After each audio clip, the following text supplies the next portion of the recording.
komersial. Jadi saya juga merasa kayak gitu. Saya bikin film yang artsy ada juga, tapi juga bikin membantu pemerintah ataupun teman-teman di UMKM di daerah-daerah gitu ya. Oke, next. Nah ini nih teman-teman, saya langsung karena saya orangnya akademisi gitu, jadi saya rasa kita juga harus kenal sejarah gitu, sejarah film.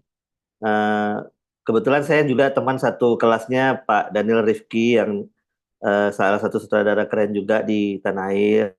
Kalau teman-teman suka juga nonton serial namanya Gadis Kretek gitu ya, dan mendapatkan penghargaan tuh kameramennya ya teman sekelas juga gitu ya.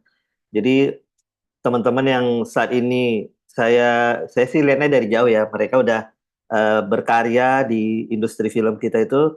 Basicnya mereka semua, dan kebetulan juga banyak teman-teman saya lah gitu ya yang ada yang sedang berkarya di film sekarang, film Indonesia sekarang. Ya basicnya dari sini mereka tuh paham sejarahnya film sebelum akhirnya kita akan menikmati alat-alat yang sekarang udah ada di kita semua. Kita kan juga udah punya jiwa konten kreator, kita juga ada gitu ya. Nah, kemudahan-kemudahan yang kita miliki ini di zaman kita sekarang harus kita cek juga gitu sejarahnya bagaimana.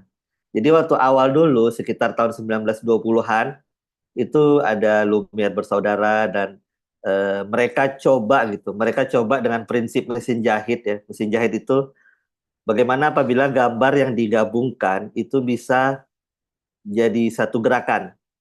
Makanya setelah dia menghitung-menghitung, ternyata dapatlah bahwa satu detik itu butuh 24 gambar atau 24 foto untuk bisa jadi bergerak kan gitu.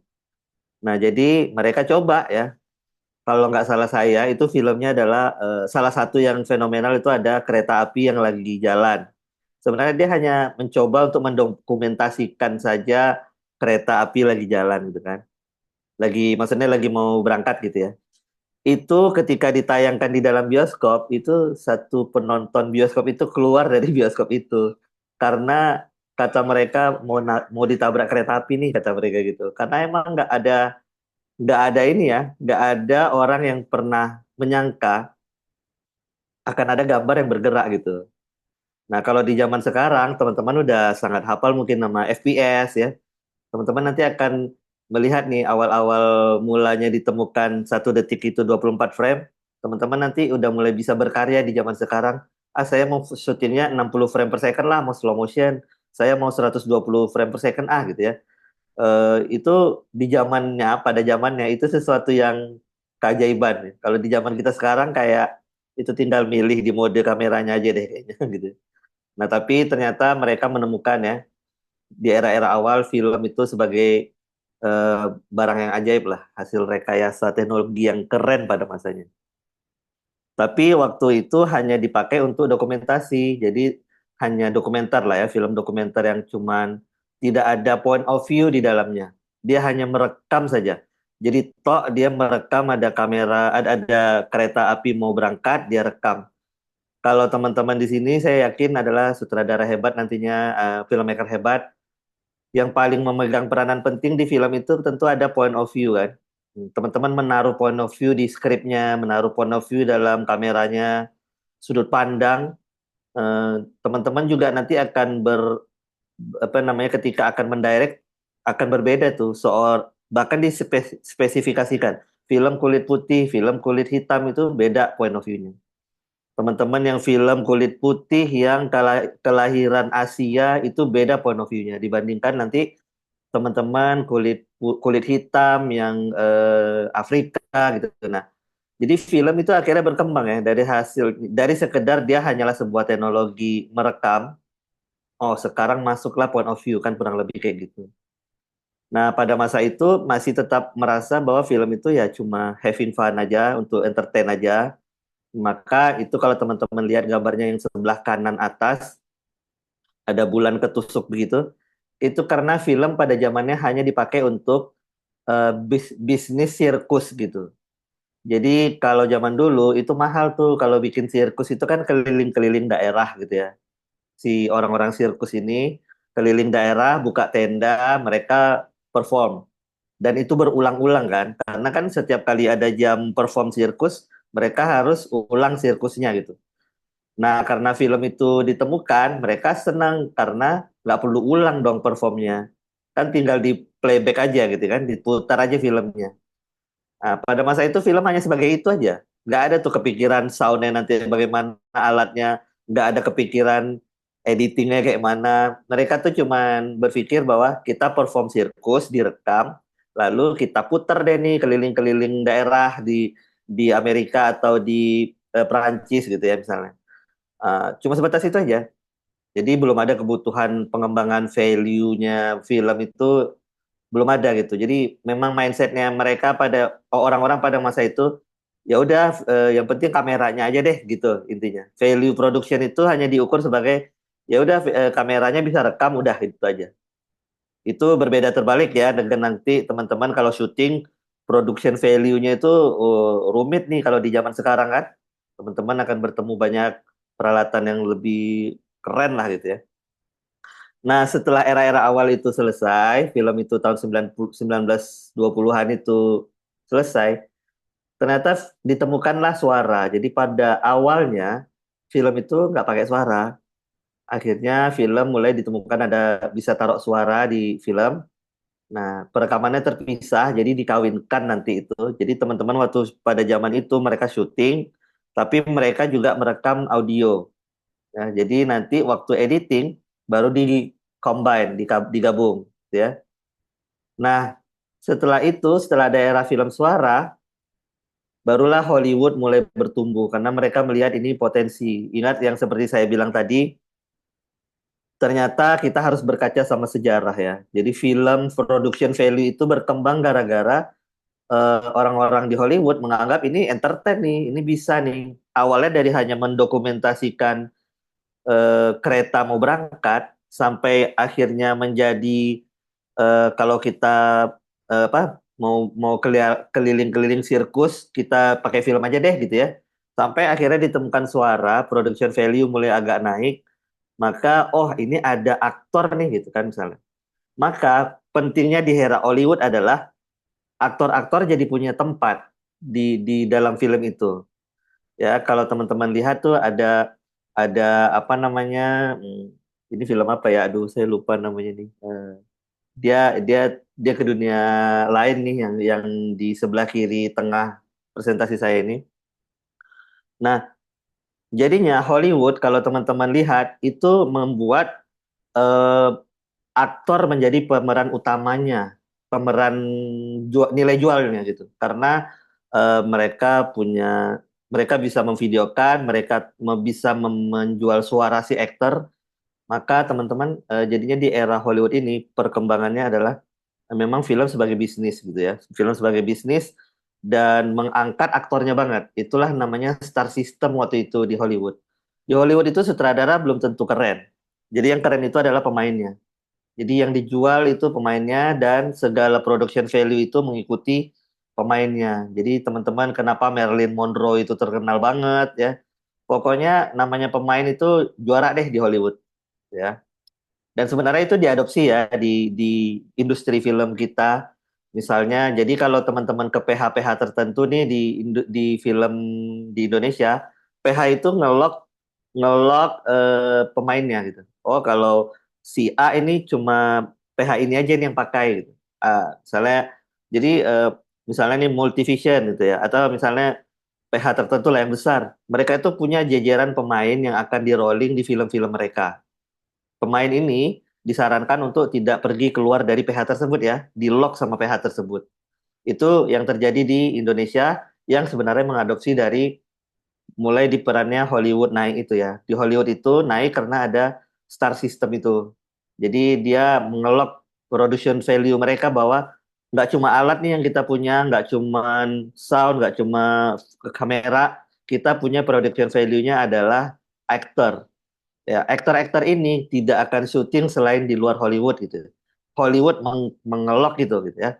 Jadi Hollywood itu sebuah industri besar jadinya. Nah, jadi kayak kita nih sutradara, kita nih misalnya filmmaker ya, sutradara kita ngelamar ke Hollywood itu. Dia nengok, dia lihat nanti kan, berapa value-nya sutradara ini, bagus nggak nilai jualnya kan. Tapi kita tuh ngelamar supaya kita bisa mendirect aktor-aktor yang sudah ada di lock oleh Hollywood pada masanya, ya. Nah, ketika era Hollywood ini mulai tumbuh dan itulah yang bikin dia jadi besar ya, era Star System ini jadi besar dan diadopsi ternyata terjadi perang perang dunia terjadi perang dunia kedua dan lain-lain itu hancur porak-poranda ya. Kenapa? Eh, karena ya karena perang itu, tapi kelebihannya atau keberuntungannya adalah mungkin ada tempat-tempat yang jualan film seluloid itu kebetulan hancur tempatnya, maka setelah selesai perang, pasca pasca perang, banyak filmmaker-filmmaker yang mungkin dia mau kasih inspirasi sama pemerintahnya, mungkin dia mau berbicara tentang kegelisahan dia menghadapi perekonomian yang eh, terpuruk lah pada masa itu, pada masa selesai perang. Mereka itu keliaran tuh ke toko-toko film yang jual seluloid, yang hancur tokonya.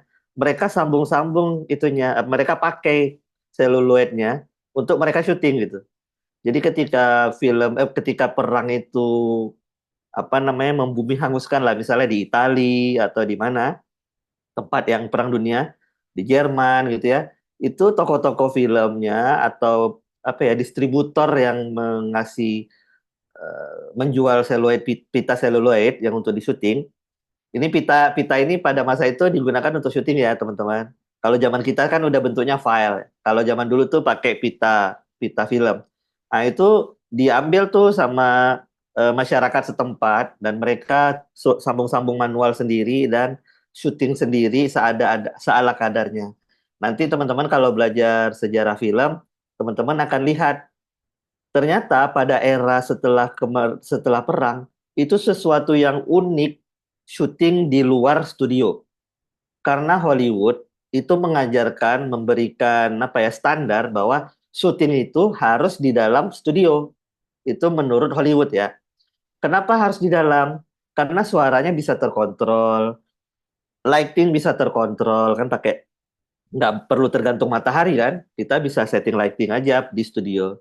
Kita bisa atur soundnya nggak boleh berisik, nggak ada apa mobil lewat lah anggapnya gitu ya, nggak ada suara ambience pada masa itu sih, mungkin mobil belum ada ya, tapi maksudnya suara itu bisa dikontrol. Makanya era Hollywood ini era di mana sound itu merajai, kamera teknologi itu merajai teknologi di production value dan aktor merajai.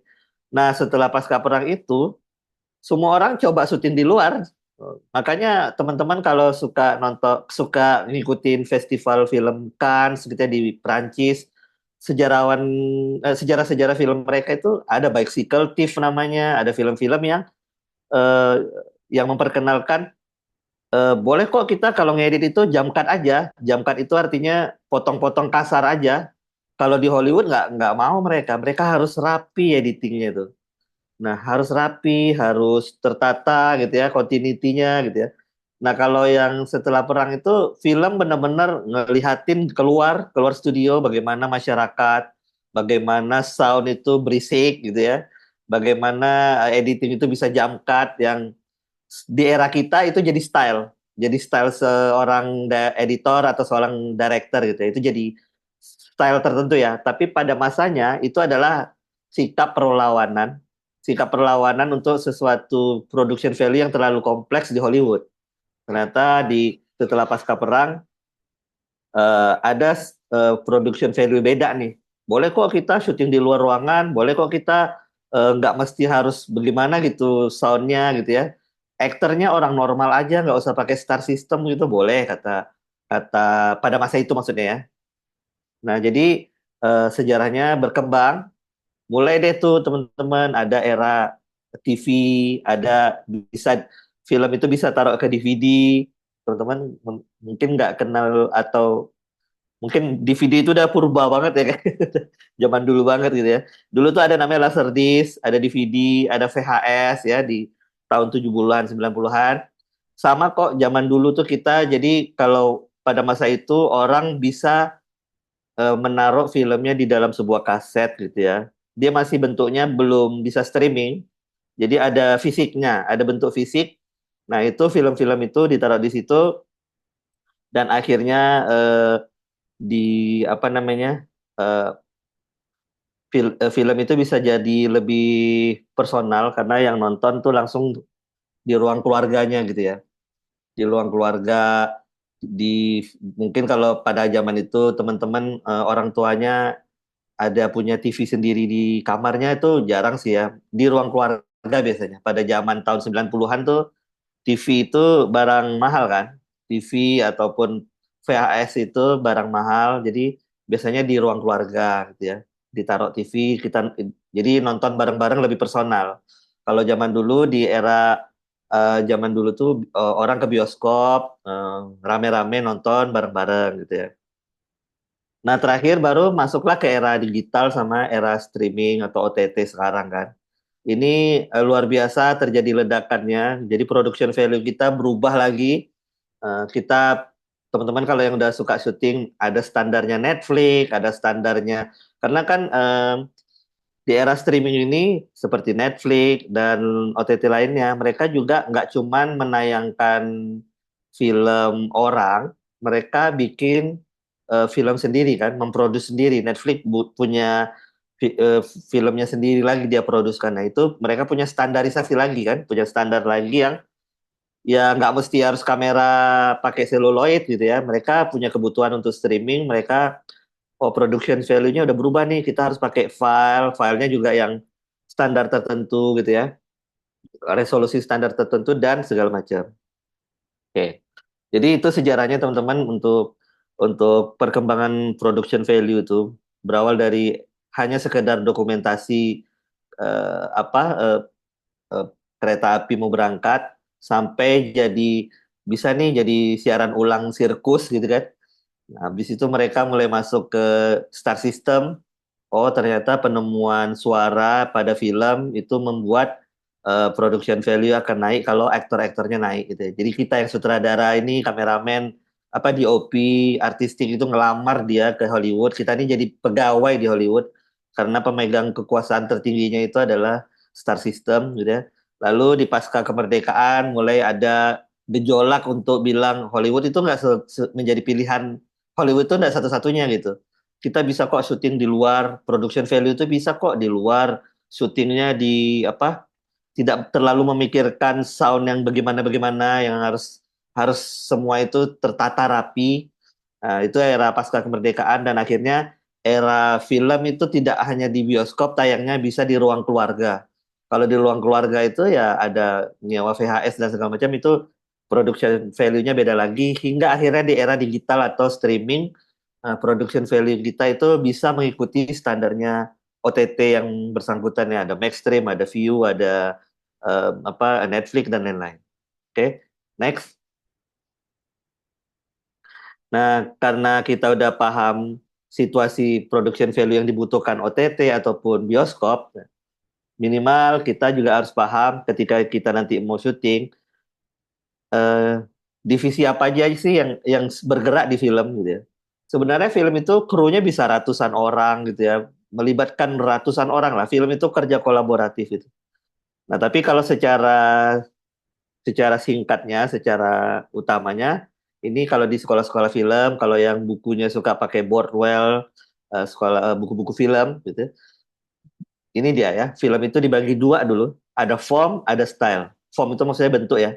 Bentuk ini maksudnya bentuk penceritaannya yang kayak mana? Kayak naratif. Naratif itu artinya A, B, C, D, E.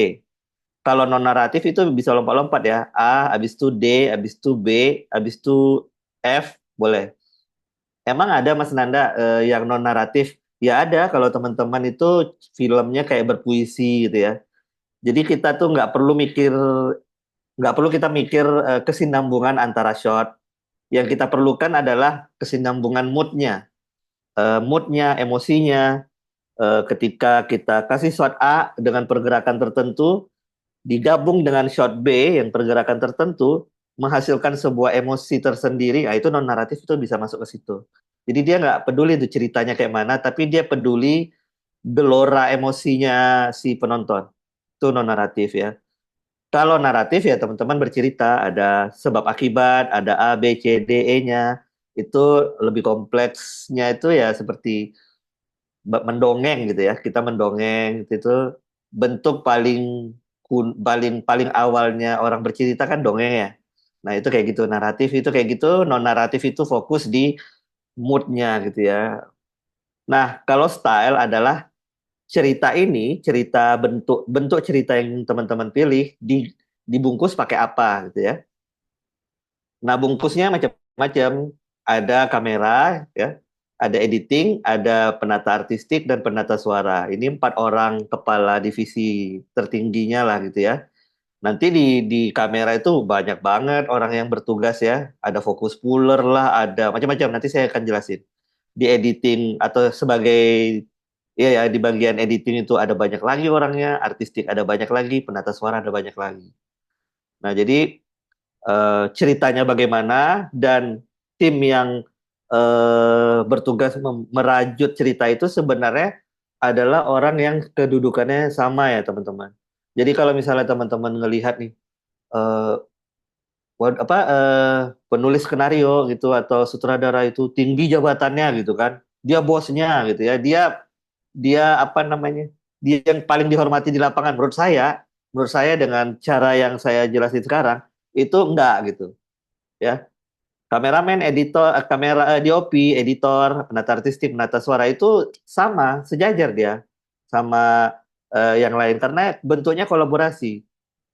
Nah, karena bentuk dan style itu sejajar di dalam di dalam diagram yang saya bikin sekarang, maka artinya kameramen, editor, penata artistik, penata suara itu berhak untuk diskusi cerita dengan sutradaranya.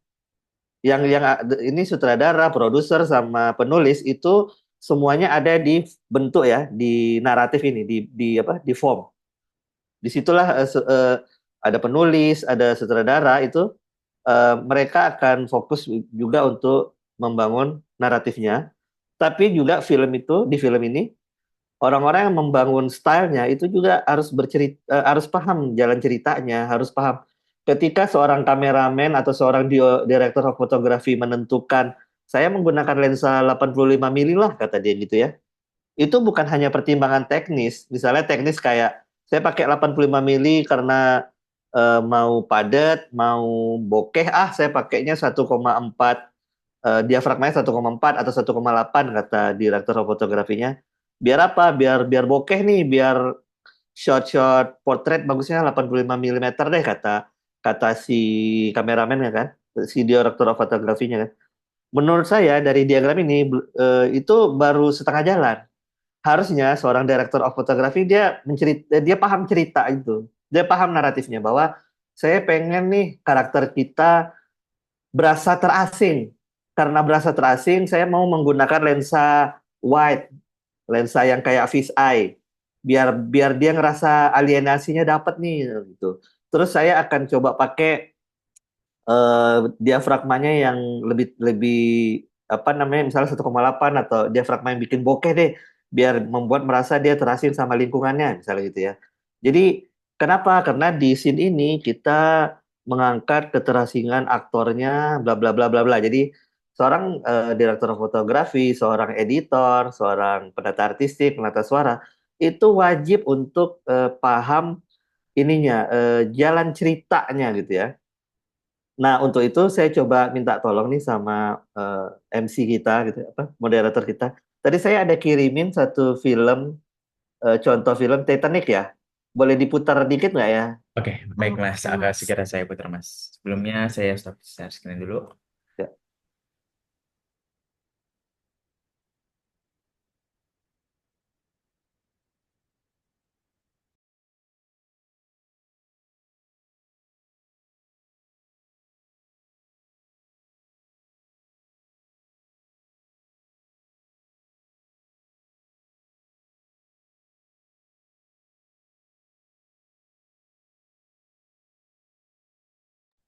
Baik Mas, nih saya langsung putar aja ya Mas ya. siap, siap.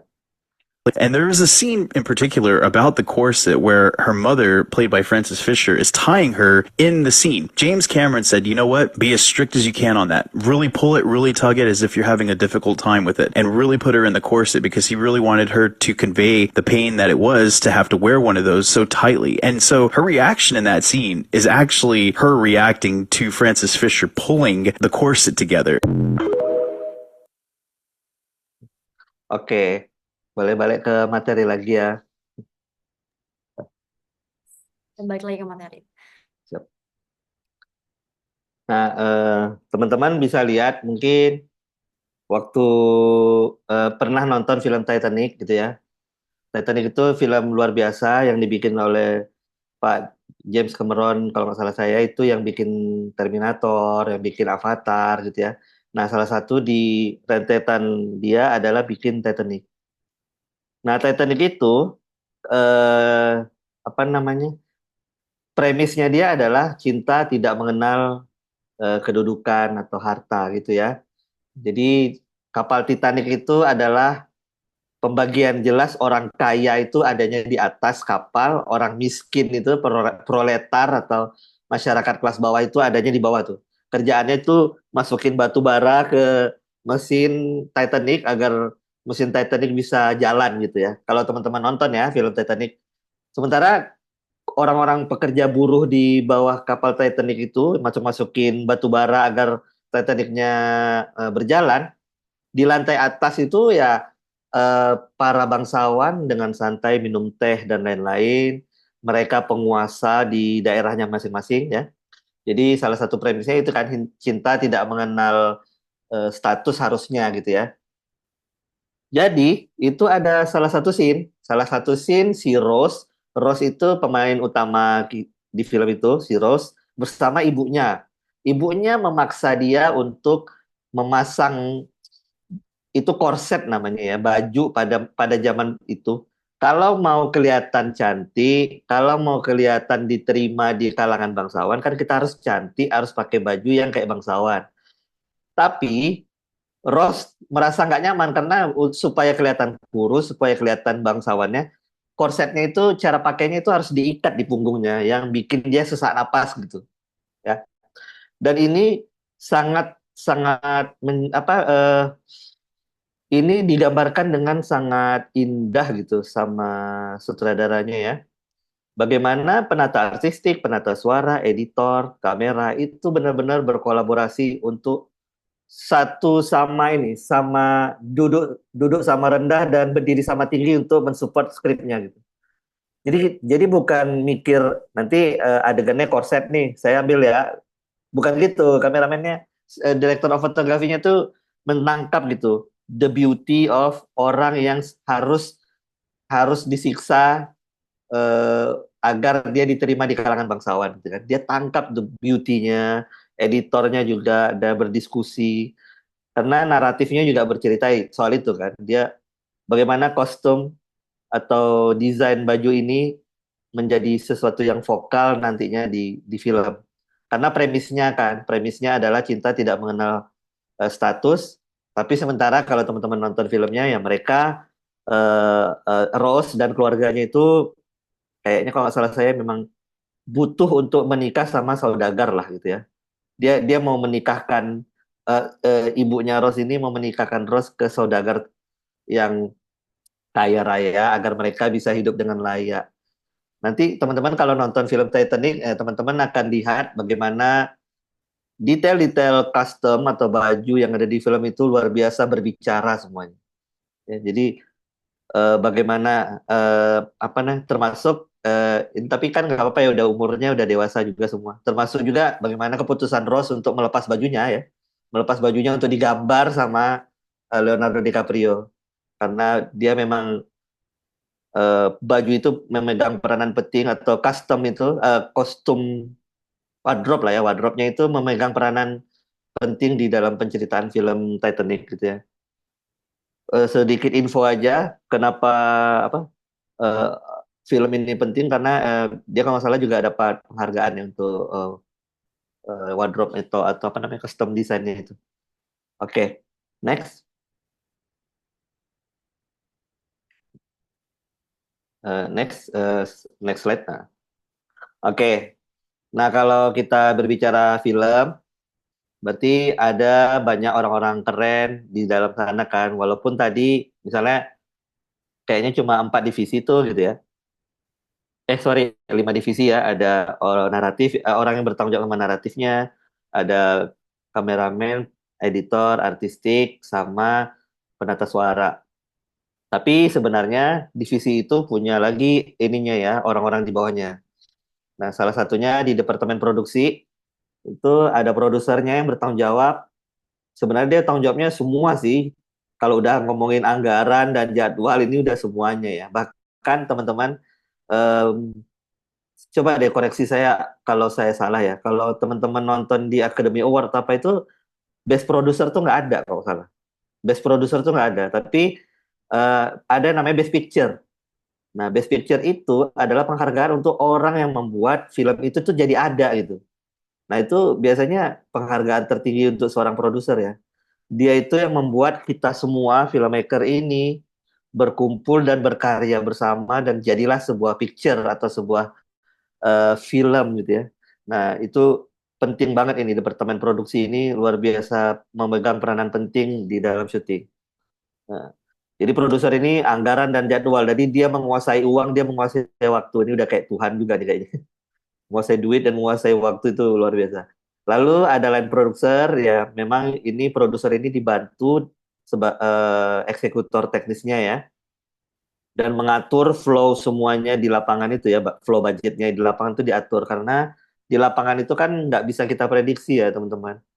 Dan juga nggak cuman situasi yang tidak bisa diprediksi, kadang-kadang juga pas kita di lapangan ada aja hal-hal yang menimbulkan kita untuk beride, walaupun kita udah reki maksudnya udah cek lokasi, udah menetapkan storyboard dan lain-lain. Kadang-kadang di lapangan ada aja yang kita mau robah sedikit gitu dari point of view kita. Gitu.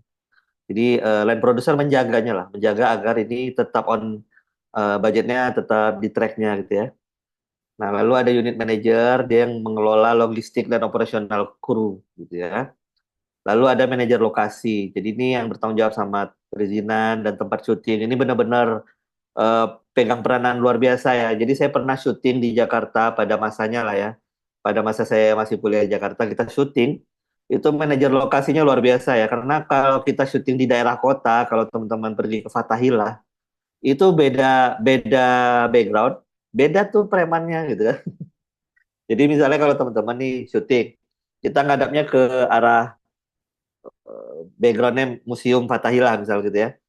Nah, kalau kita geser kamera kita misalnya arahnya ke jalan gitu kan, itu beda lagi premannya gitu kan. Harus bayar gitu maksudnya. Harus bayar lagi loh. Saya taruh kamera nih nggak mungkin saya nggak ada background yang sebelah sana gitu kan.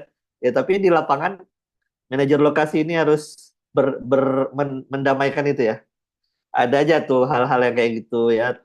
Termasuk juga manajer lokasi ini bertanggung jawab juga untuk misalnya di lokasinya itu kita mau melakukan sesuatu gitu ya, mau bangun set atau apa segala macam, maka izin-izin ini memang sangat rumit ya. Jadi memang sangat-sangat appreciate lah dengan manajer lokasi yang luar biasa ininya, effortnya gitu. Oke, next. Nah ini departemen penyutradaraan. Sutradara itu nggak kerja sendiri, dia itu dibantu dengan banyak orang. Sutradara dia kan memang yang memimpin kreatif visi cerita semua ya. Uh, Visi cerita ini maksudnya dia memimpin DOP-nya dan bukan memimpin aja ya berdialog lah ya berdialog sama sama ininya DOP sama artistik sama apa penata suara sama editor semuanya. Jadi ini penting gitu ya. Lalu sutradara udah pusing nih mikirin visinya beliau. Nah, itu maka dibantulah sama asisten sutradara. Asisten sutradara ini bisa banyak ya, teman-teman. Saya pernah di dalam kelas iklan yang waktu itu waktu kuliah di IKJ, kebetulan ada dosen tamu namanya Pak Ipang Wahid. Pak Ipang Wahid pada masa itu adalah seorang direktur terkenal untuk iklan. Beliau menangani iklan-iklan untuk Aqua, untuk pokoknya brand-brand internasional malah ya.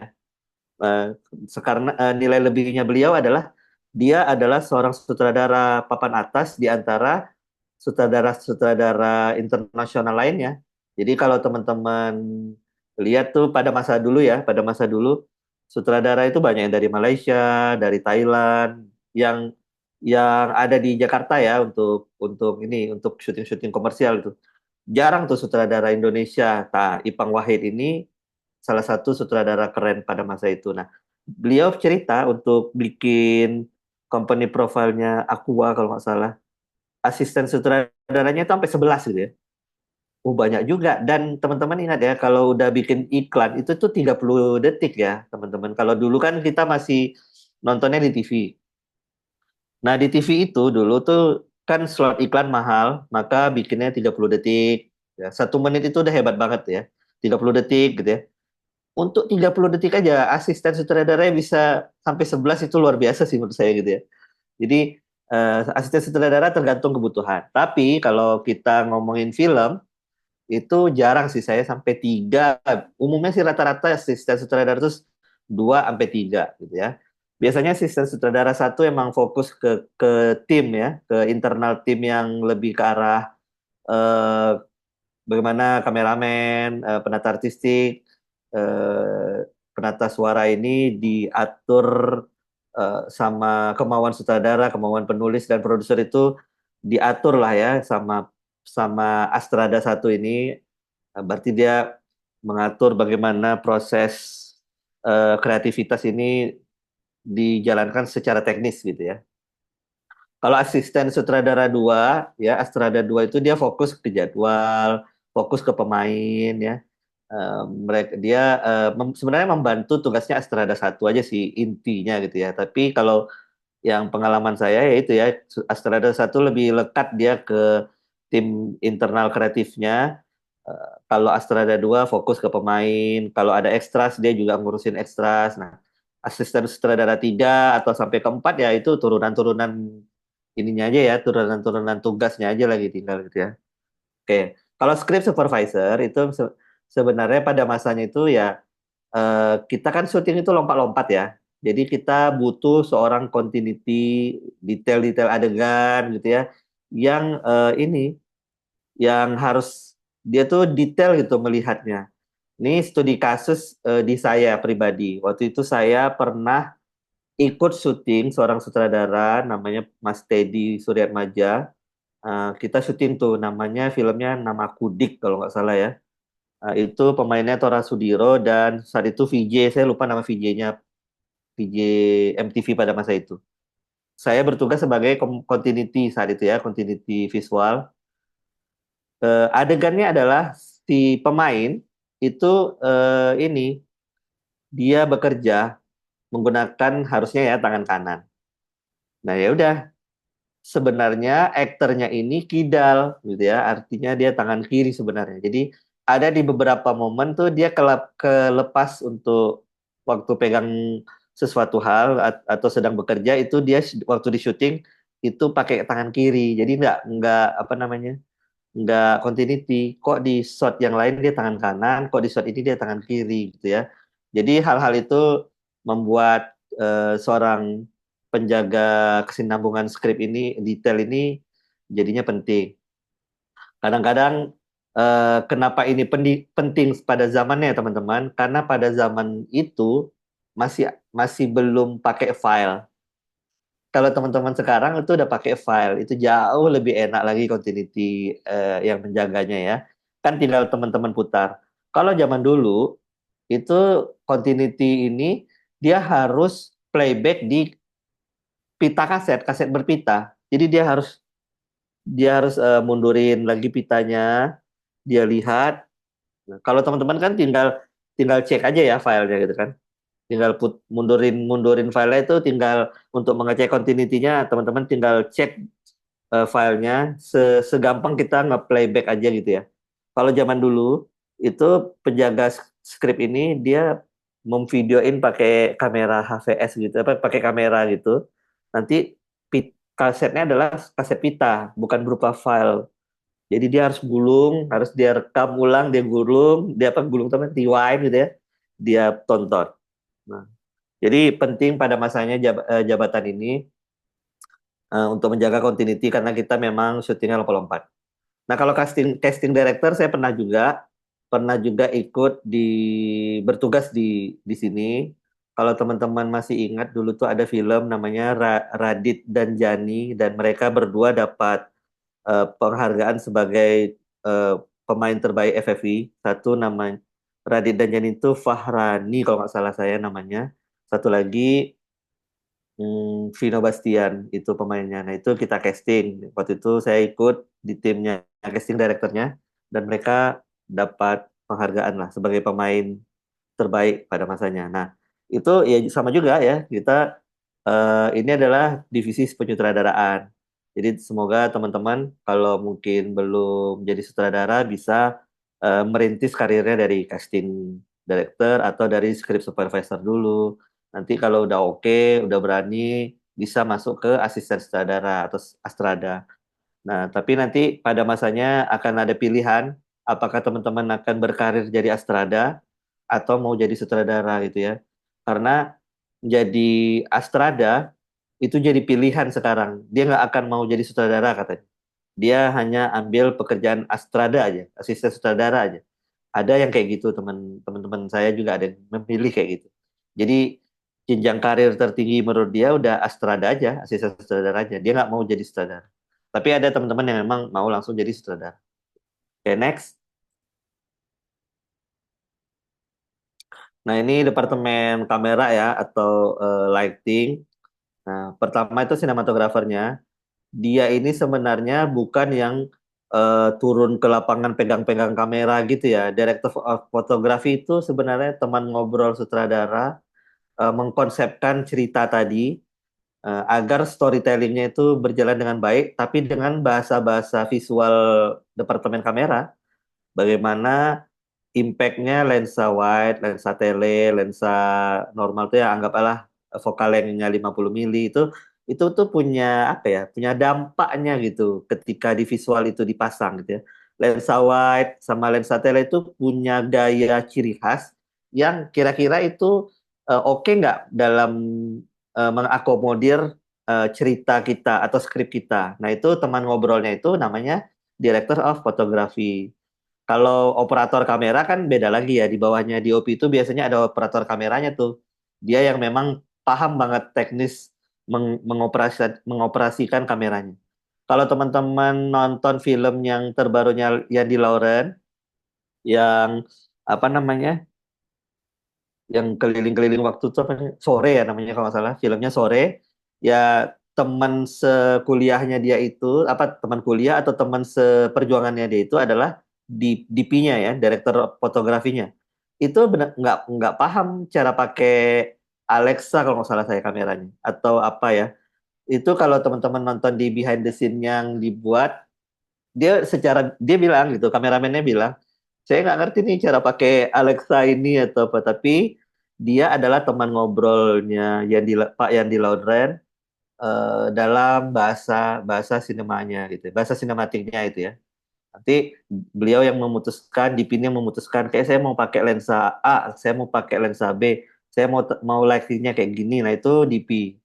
Jadi dia lebih ngobrol bahasa-bahasa visual yang dibutuhkan sutradara dalam mengakomodir skrip. Jadi belum tentu dia itu harus paham kameranya gitu ya. Nah, kalau yang paham kameranya ya berarti kan operator kameranya aja gitu. Kalau Gaffer ini fokusnya adalah di lighting. Tentu dia bergerak ketika sudah diarahkan oleh Director of Photography, lalu sudah koordinasi dengan kameramen atau apa ya kameramennya lah ya, udah koordinasi. Oh, frame-nya segini, berarti yang mana dia akan lampukan. Kalau frame-nya wide atau kalau frame-nya close up, maka dia maksudnya Gaffer akan memutuskan di mana tempat dia naruh lighting, seberapa banyak lighting yang dia akan butuhkan, yang dibutuhkan. Kalau fokus puller itu menjaga jarak ketajaman gambar agar subjek tidak blur. Jadi lensa-lensa terbaik sejauh ini kalau nanti teman-teman syutingnya pakai lensa-lensa cinema, itu masih pada manual lensanya ya, belum lensa-lensa terbaik itu ya manual ya, nggak otomatis. Kalau teman-teman berpikir ya kayak kita bikin film pakai kamera Sony dan lain-lain itu ya mereka emang udah auto ya. Tapi kalau lensa-lensa cinema itu banyak yang masih manual, jadi butuh seorang fokus puller untuk menjaga ketajaman gambar. Ya masih masih butuh kita seorang fokus puller gitu ya. Fokus puller ini harus paham juga ceritanya, dia harus paham juga blocking blocking aktor karena dia nanti kan yang ngejar fokusnya dia kan. Aktornya ini kemana kemana kemana. Lalu ada digital imaging technician, ini berarti dia bertanggung jawab untuk backup file dan segala macamnya ya. Karena kan kita syuting saat ini udah pakai file. Oke, next. Nah, ini departemennya saya gabung aja, artistik sama sound.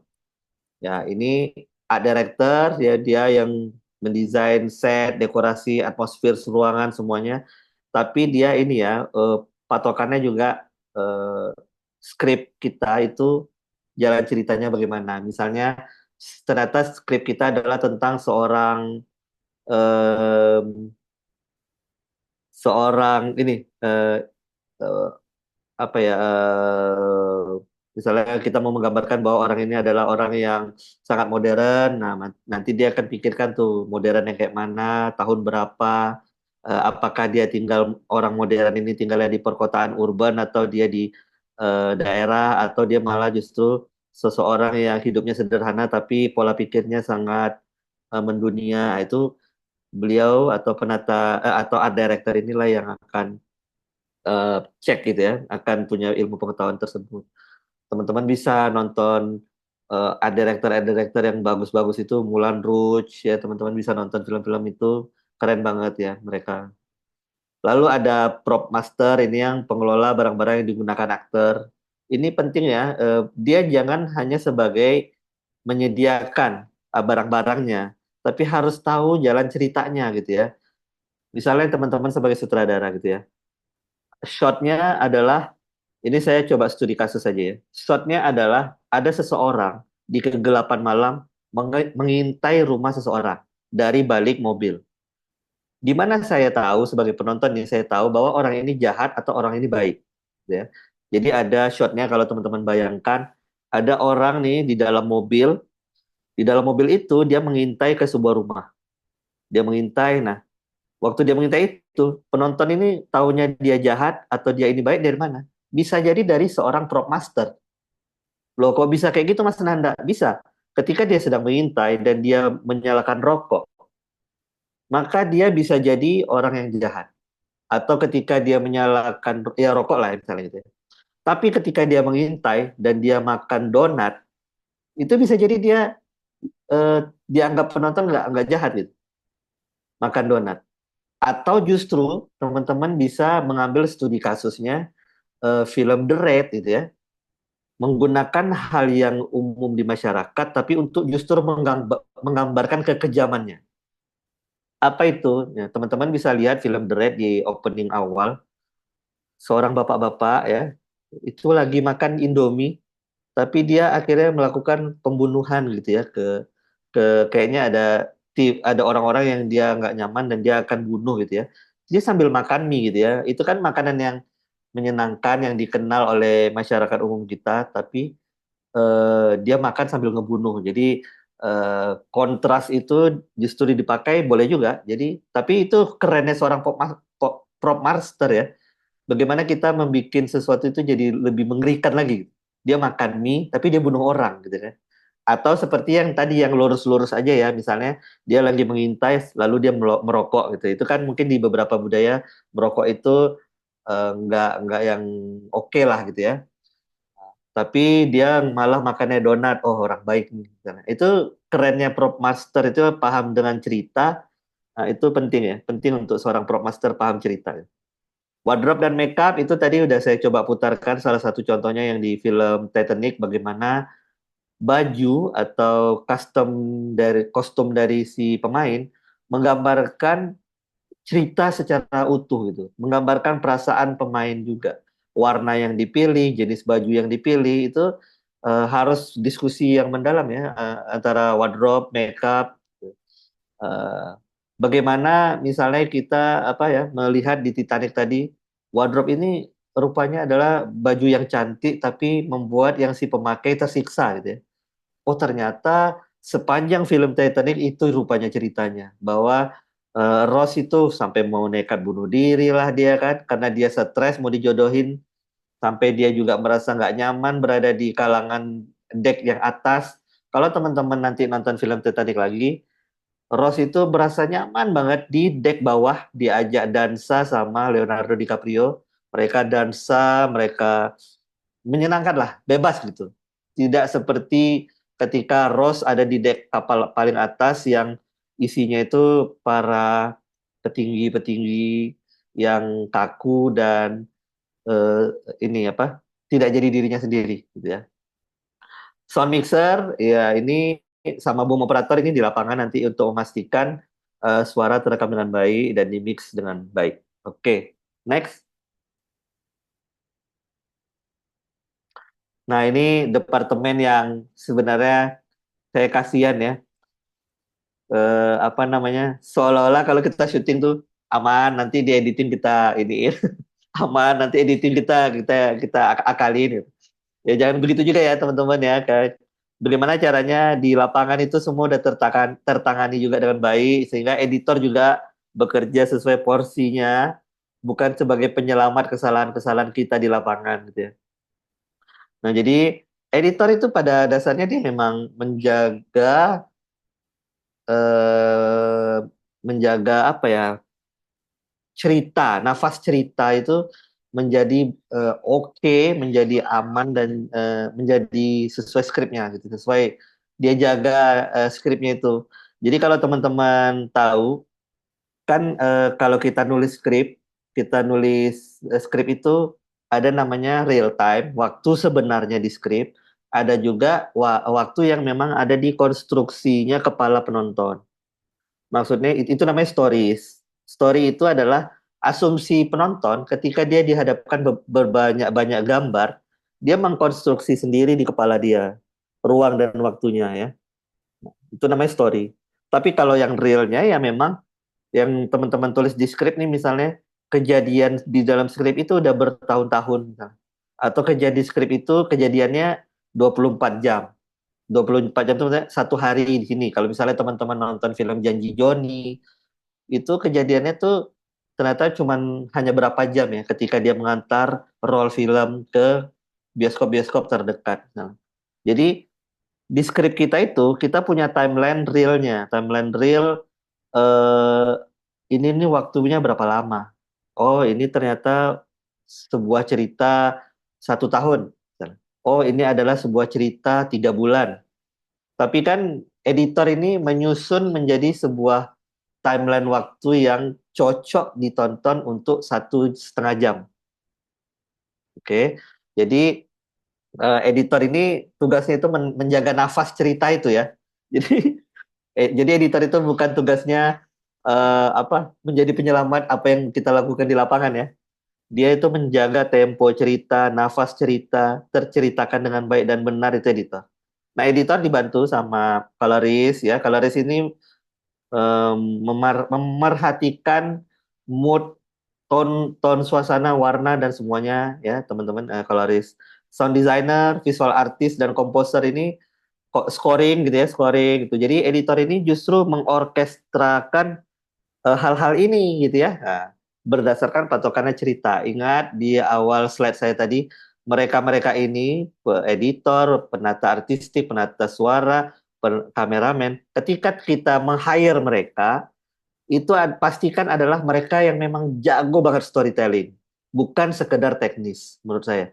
Intinya dari semua ini adalah eh, mereka itu paham cerita, mereka sudah berdamai dengan teknis gitu. Walaupun teknis tetap terus update ya.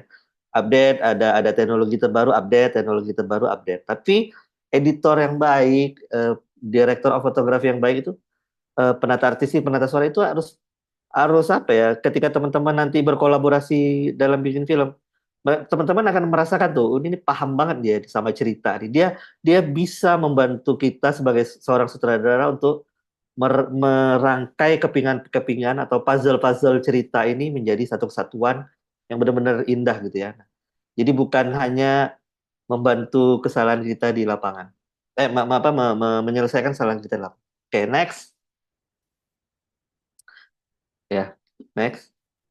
Nah, kalau teman-teman udah tahu sejarahnya film, terus sejarah film itu dan production value-nya yang terus meningkat yang di sejarah awal tadi, lalu teman-teman juga udah tahu pimpinan-pimpinan di film itu seperti apa dan teman-teman sudah saya sharingkan orang-orang kalau kita jabarkan departemen itu minimal orang-orang pentingnya tadi udah kita bahas dan semua itu punya mindset storytelling yang baik gitu ya. Nah, ini biasanya kalau bikin film pendek ini atau film panjang, film pendek sama aja awalnya berarti adalah development ya. Jadi teman-teman matangkan konsep idenya ini kita maju ke tahap berikutnya adalah proses pembuatan film pendek atau film panjang. Teman-teman cari idenya. Yang menjadi problem itu ketika teman-teman mau bikin film pendek, teman-teman mau bikin film pendek tapi idenya film panjang. Nah, itu seringkali tuh terjebak ya. Film pendek itu ya memang idenya harus ide film pendek gitu ya. Kadang-kadang kita memang idenya nih keren banget, tapi ternyata itu ide film panjang ya. Itulah ya. Itu juga apa ya? Itu proses kita aja menurut saya sih. Proses kita dengan seringnya kita syuting bikin karya, lama-lama teman-teman akan berdamai juga dengan diri sendiri bahwa oh film pendek itu yang ini ya. Oh film panjang tuh ini ya. Jadi saya nggak apa ya, bukan tipe orang yang menghakimi kayak oh ini film panjang nih kamu pendekin nggak usah lagi gitu ya, nggak kayak gitu ya. Menurut saya nggak apa-apa, silakan menikmati kesalahan, silakan menikmati segala segala yang memang teman-teman akan dapat pelajarannya. Nah, itu akan lebih baik bagi saya sampai teman-teman nanti menemukan oh film pendek itu idenya ini. Nah, kalau pencarian idenya sudah oke, nanti lanjut teman-teman nulis naskah kan. Nah, naskah itu nggak bisa dia itu ditulis langsung brek jadi gitu ya. Teman-teman pasti akan nulis sinopsisnya dulu, treatment, sampai ke full script. Full script itu kenapa sih Mas Nanda kita harus ada script penulisan skenario yang baik? Penulisan skenario yang baik saat ini kita sering pakai itu standar Hollywood gitu ya. Kalau teman-teman udah ada penulisan naskah ya, pelajaran penulisan naskah, karena di situ kita bisa budgeting ya. Satu halaman skrip udah pasti 1 menit ya. Dan di dalam satu halaman itu kita udah bisa langsung ngukur tuh budgetnya. Kalau kita menulis pakai penulisannya yang sering di Hollywood lah, cara Hollywood. Jadi beda sama penulisan novel gitu ya. Nah, kalau teman-teman belajar nulis naskah, itu teman-teman udah mulai berpikir budgeting gitu ya. Lalu ya financing itu ya itulah perencanaan anggaran itu baru bisa apabila naskahnya ada. Jadi kalau naskah itu sudah ditulis dengan struktur naskah yang benar, barulah dia bisa dinilai, di budgeting. Kalau naskahnya masih berupa novel atau kayak tulisan novel gitu, itu tuh rancu nanti itu pendanaannya atau apa namanya anggarannya ya. Nah, kita melihatnya nih kalau nulis novel itu kelihatannya 1 halaman, tapi kalau itu diubah menjadi skrip bisa jadi itu 10 halaman. Ya, jadi penulisan naskah novel sama penulisan naskah skrip itu beda, ada tata caranya kalau nulis skrip. Nah, kenapa ada tata caranya? Karena salah satunya untuk budgeting. Ya, oke, next. Setelah development, teman-teman akan masuk ke praproduksi ya. Nah, kalau di praproduksi, teman-teman akan pembentukan kru ya, milih timnya, pilihlah tim yang tepat ya. Jangan sekedar pilih tim yang eh, apa ya. Tapi yang penting tuh tepat ini dalam artian punya semangat yang sama ya sama teman-teman. Oh ini semangat lagi pengen belajar A, semangat mau bikin ini B gitu misalnya. Itu satukanlah itunya, satukanlah visi itu. Lalu setelah itu kalau teman-teman udah dibentuk krunya, teman-teman boleh tuh mulai hunting lokasi atau reki gitu ya. Setelah hunting lokasi mungkin terakhirnya reki gitu.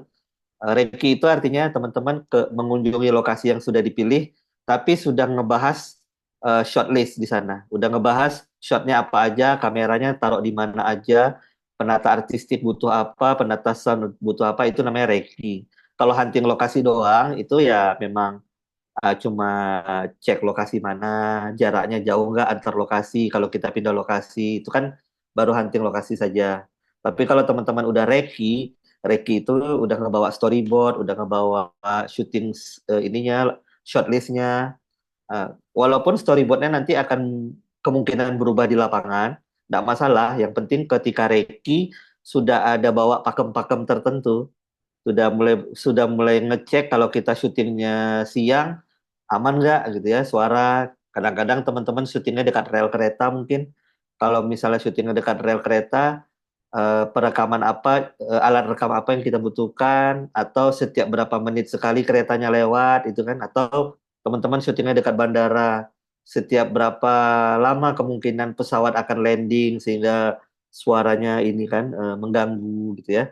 Jadi benar-benar kalau reki hunting lokasi itu nggak apa-apa ngecek lokasi untuk skrip. Tapi kalau Reiki, teman-teman udah bawa semua tim, udah lengkap harusnya ya. Semua tim untuk Reiki itu udah lengkap.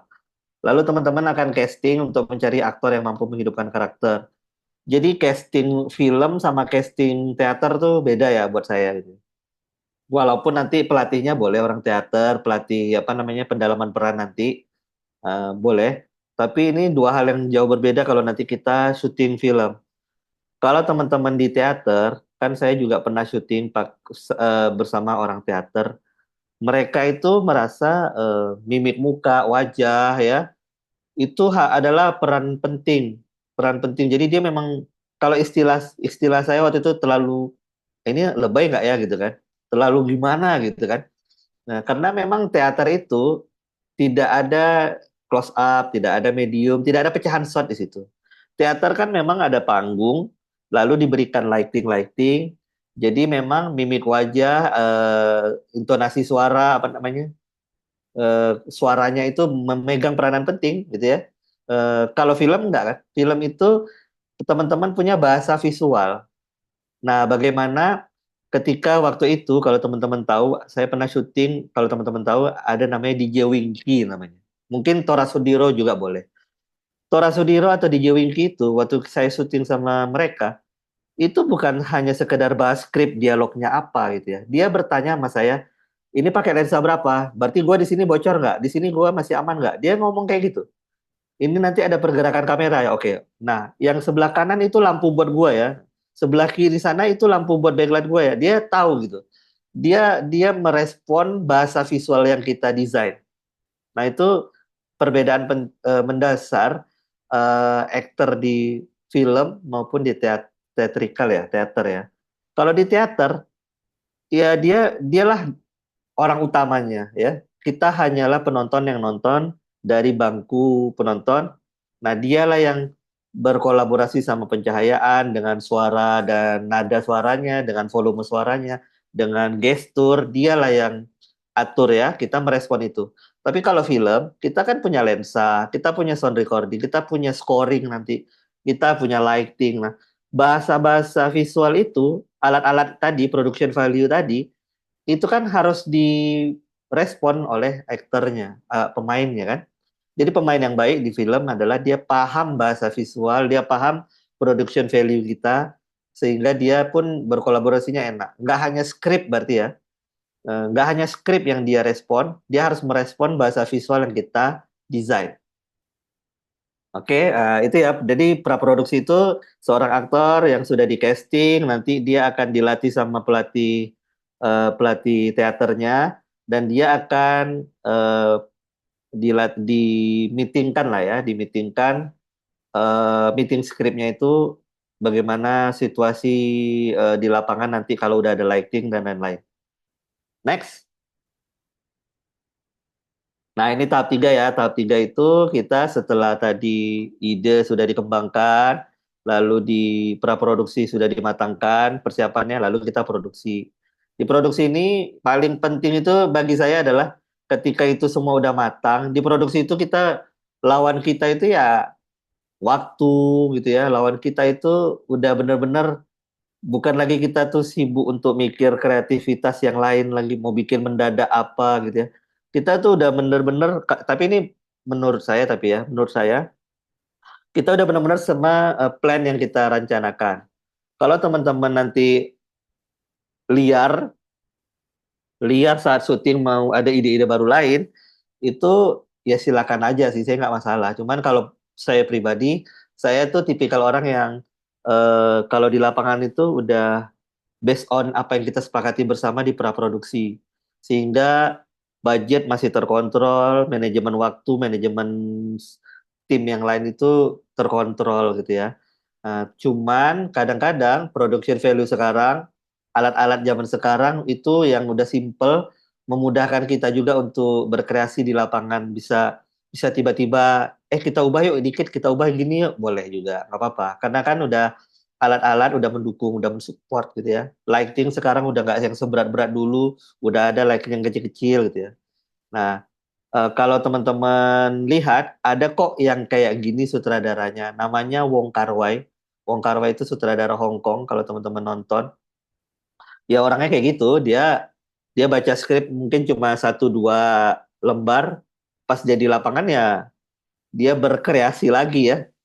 Dan dia nggak peduli dengan jadwal molor, dia nggak peduli dengan eh, hari syuting yang bertambah gitu ya. Itu seorang Wong Kar-wai. Tapi beliau juga adalah sutradara yang dihormati, keren karya-karyanya. Kalau teman-teman mau nonton seru ya, namanya Wong Kar-wai. Jadi orangnya kayak gitu ya. Dia dia nggak terlalu memikirkan planning-planning, dia syuting-syuting aja gitu. Nah, lanjutnya itu apa, disiplin waktu, manajemen lapangan, sama kreativitas di set itu harus kita koordinasikan ya saat produksi. Ya, lanjut, next. Baru terakhir pasca pasca produksi kita rakit semua materi secara utuh.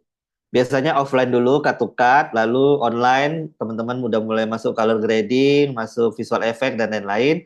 Lalu kita sound design dan scoring. Jadi ada musisi atau ada ya musisi sih biasanya ya saya kerjasamanya untuk nyusun scoringnya ya. Eh, Kalau apa namanya suara-suara ada yang mau dijahit boleh silakan. Oke, next. Baru tahap kelima yang paling penting adalah distribusi. Memastikan film-film itu sampai ke mata dan hati audiens. Teman-teman tuh kalau bikin film ini buat kemana sih? Itu udah harus dipikirkan ya. Apakah ini untuk screening komunitas aja ya, screening terbatas, atau memang mau masuk ke OTT ya, diunggah ke YouTube, ya itu harus dipikirkan, atau memang ke festival film. Karena screeningnya beda-beda teman-teman. Screeningnya kita tuh harus memperhatikan juga loh apa namanya mood atau situasi si penonton kita. Kalau di OTT, kalau di OTT itu kan penonton kita itu bisa aja sambil rebahan di kasur atau misalnya dia nonton di layar handphone. Artinya framing atau gaya bercerita skrip untuk OTT itu jauh berbeda dibandingkan kalau teman-teman bikin film untuk layar bioskop ya, pemutaran. Bioskop itu kan penontonnya udah kita lock dia hanya di situ aja, dia dia tidak boleh keluar kecuali memang kalau dia kebelet pipis gitu ya, mau ke kamar mandi. Dan mereka posisinya pakaiannya rapi, bersih, oke gitu ya. Ya kalau di platform digital kan bisa aja dia pakai singlet atau koloran doang nonton filmnya gitu ya. Nah, kita kan nggak tahu. Dia nontonnya juga di layar kecil gitu ya. Itu berarti berbeda. Kalau teman-teman bikin menggunakan potret layar apa 85 mili misalnya ya, teman-teman pakai lensa 85 mili, itu kalau di layar bioskop itu keren banget, dapat banget gitu ya. Tapi kalau teman-teman pakai di OTT, 85 mili itu udahlah layar handphonenya kecil, makin kecil lagi gitu ya. Jangan-jangan bukan 85 mili, mungkin lensa lensa 50 atau lensa 35 itu cukup mewakili gitu ya. Untuk kalau nontonnya di layar handphone. Jadi teman-teman harus pikirkan juga distribusinya kemana.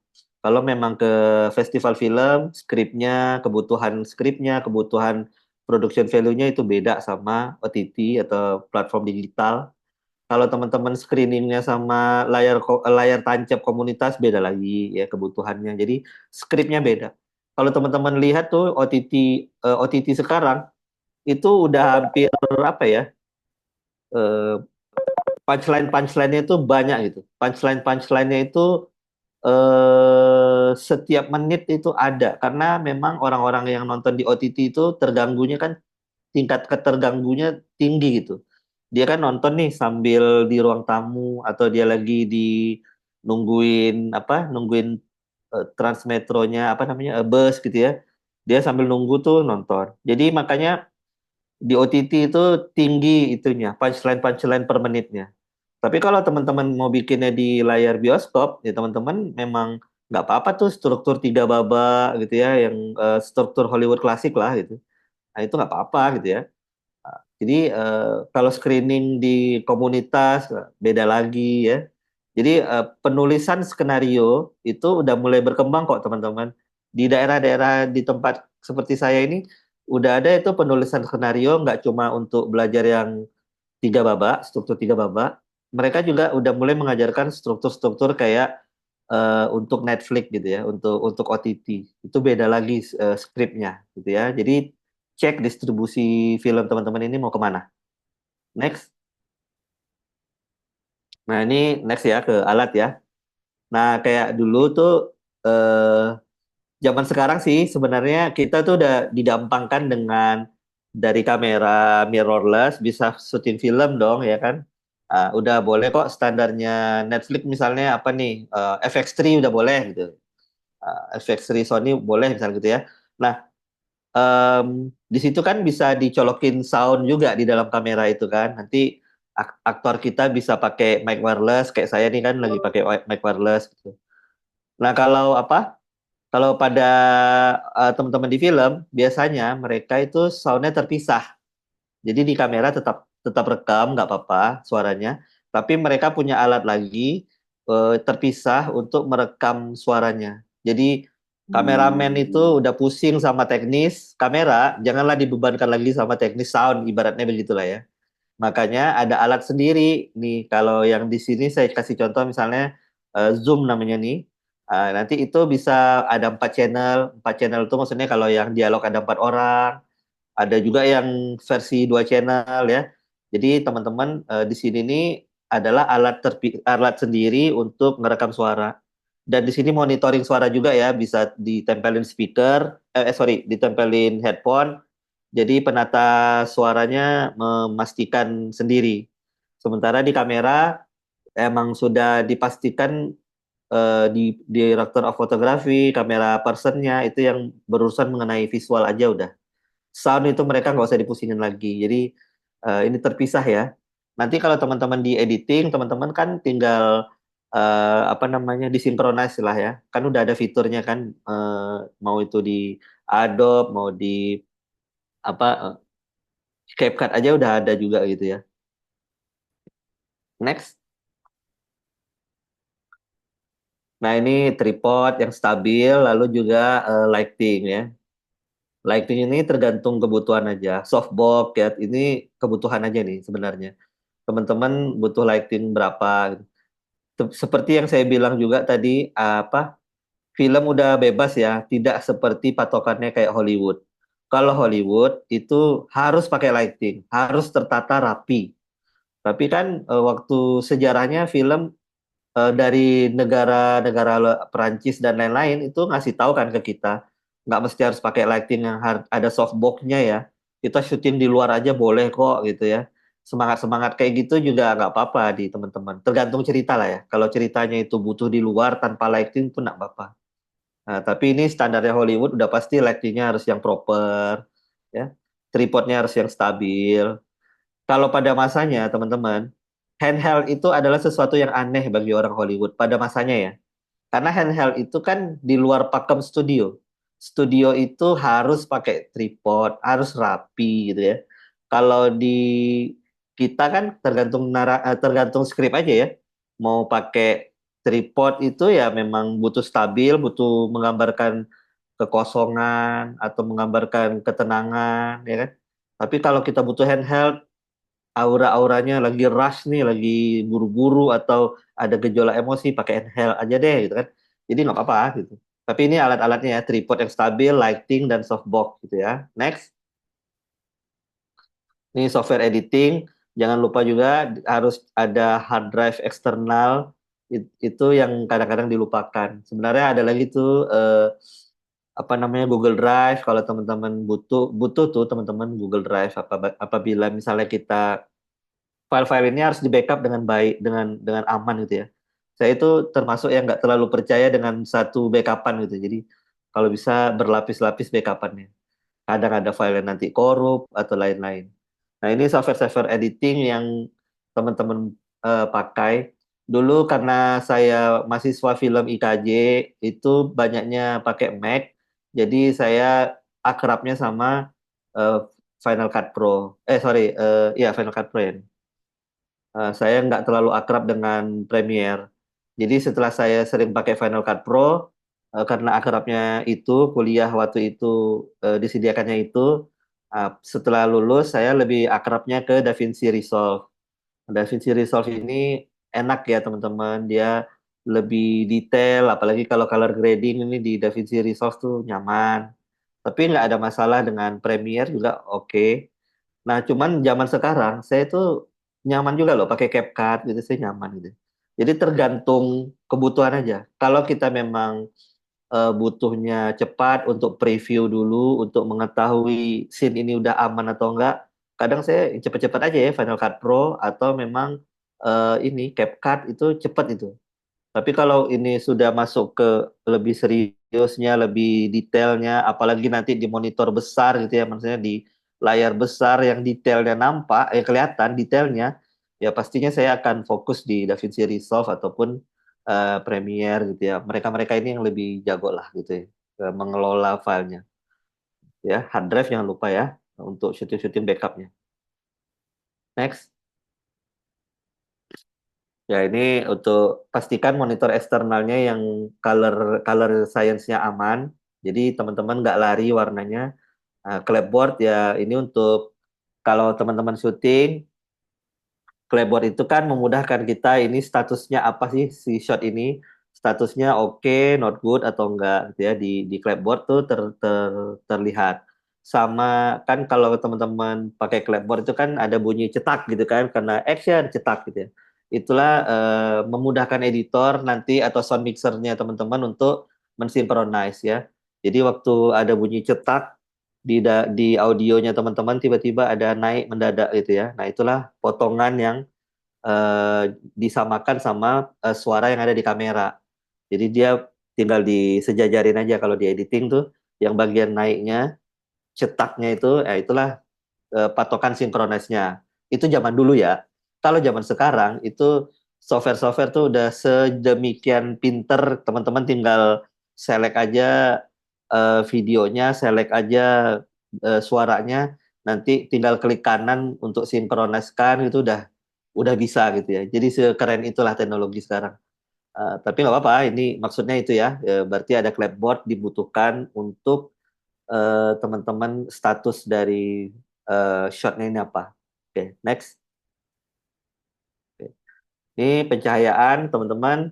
Ini konsepnya ini ya, ini yang akan sering kita obrolin sama director of photography kita, sama teman-teman artistik ya.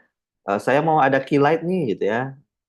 Dari mana key light-nya cahaya keras, cahaya lembut itu tetap kembali lagi ke skrip ya teman-teman. Ini apakah kita mau ngenalin seorang Joker, apakah kita mau mengenalkan seseorang. Nah, ini background-nya aja teman-teman bisa lihat ya. Yang di bawah itu kilatnya lembut, belakangnya itu apa ya rumput-rumput ilalang ya, yang cantik kalau kena cahaya gitu ya. Dibandingkan sama Joker yang top, dia lightingnya di kepala ya. Kalau teman-teman nonton film Godfather, Godfather itu filmnya sampai habis itu lightingnya di atas semua ya. Yang ada mafia-mafia itu lightingnya selalu di atas. Coba deh kalau teman-teman nonton. Ya karena memang Ford Coppola sutradaranya pengen dapat kesan misterius mafia-mafia ini kalau top lightingnya di atas, angle apa namanya lightingnya, maka kan mata akan jadi lebih hitam ya, karena nggak dapat cahaya gitu ya. Nah itu kayak yang di Joker ini gitu ya. Jadi Lighting itu penting untuk kita bahas, diskusi karena itu menyangkut ke cerita gitu ya. Oke, key light ya, lanjut. Nah, selain key light ada fill light. Fill light itu teman-teman tuh seorang director of photography dia akan memperhitungkan perbandingan cahaya sebelah kiri wajah dan sebelah kanan wajah aktor kita. Nah, jadi kalau sebelah kirinya itu misalnya key light itu akan mengena di sebelah bagian kiri, maka sebelah kanannya supaya nggak terlalu kontras ada lighting tambahan namanya fill light. Jadi kalau teman-teman lihat di videonya di shotnya Barbie ini sebenarnya itu dihitung ya sama kameramennya bagaimana sebelah kanan pipinya aktor lebih gelap dibandingkan sebelah kiri pipinya aktor. Nah, tapi terang gelapnya ini dihitung ya teman-teman. Itu penyeimbangnya kita butuh fill light ya. Nah, kayak gitu ya cahayanya. Oke, next. Nah, satu lagi selain key light, lalu ada juga namanya backlight. Backlight ini posisinya di belakang subjek kita. Kalau secara teknis ini untuk memisahkan subjek sama background. Biar bagaimanapun, teman-teman harus ingat kita itu syutingnya medium kita itu hanyalah selembar kertas, apa namanya? Selembar selembar kain ya kan. Kan kita itu kan nonton film itu ya cuman selembar kain, artinya dia dua dimensi kan. Dia dua dimensi kertas atau layar atau apa ya banner gitu ya. Ya, gimana cara bikin kedalaman ruang untuk gambar kita? Nah, salah satunya backlight. Salah satunya teman-teman pilih kedalaman ruang tuh ada leading line, ada macam-macam lah ya teknik komposisi. Salah satunya juga backlight. Backlight ini memisahkan karakter kita sama eh, background belakangnya. Oke, next. Lalu ini side light ya ke jenis pencahayaannya. Biasanya itu untuk menggambarkan konflik-konflik internal atau dualisme dalam karakter gitu ya. Ini teman-teman akan sering. Nah, ini yang sebelah kiri bawah presentasi saya itu filmnya Wong Kar-wai gitu ya. Tapi ada juga film-film keren lainnya untuk menggambarkan karakter kita. Oke, next. Ini dia ya, Loki sama Heiki. Ini tergantung kebutuhan nih teman-teman. Kalau Loki berarti kontrasnya tinggi, lighting yang teman-teman pakai itu apa namanya? Biasanya banyaknya sih kayak ada menggambarkan psikologis atau emosional yang sedang sulit, sedang deg-degan gitu ya. Misalnya itu yang kalau Loki gitu ya, misalnya atau lagi serem gitu ya. Itu umumnya dipakai kayak gitu. Tapi nggak masalah ya. Ada juga kok yang pakai ini untuk sesuatu yang hal-hal yang menyenangkan gitu nggak apa-apa juga tergantung sutradaranya aja ya tergantung ceritanya juga. Haiki adalah penggunaan cahaya yang terang tapi bayangannya itu minim gitu ya. Kontrasnya tipis banget gitu. Nah, dipakai ya kayak gini ya ada kalau umumnya orang-orang pakai untuk gambar karakter yang optimis penuh energi. Film-film teenager nih sering pakai high key yang kayak kayak gini ya. Film teenager kalau zamannya saya ya AADC gitu ya. AADC itu pakai itu untuk lightingnya itu nggak yang kontras banget gitu ya. Boleh gitu, silakan. Itu hanya tergantung kebutuhan ceritanya. Next. Nah ini ya, ternyata warna itu punya ada psikologi warna namanya. Jadi warna-warna ini sangat apa ya membangun mood dari karakter dari cerita kita itu tergambarkan rupanya. Jadi penggunaan warna yang tepat itu bisa sangat membantu memperkuat emosi yang disampaikan. Kita kan tugas kita tuh adalah merangkai bahasa visual. Kalau bahasa kita sehari-hari itu adalah rangkaian dari huruf A sampai Z kan gitu kan. Ada huruf A, B, C, D, E sampai Z. Kita rangkai huruf-huruf itu jadilah sebuah kata. Kita rangkai kata-kata itu jadilah sebuah kalimat. Kan gitu kan. Kalau di film yang kita rangkai itu adalah bahasa-bahasa visual seperti warna, pergerakan kamera, lensa, suara.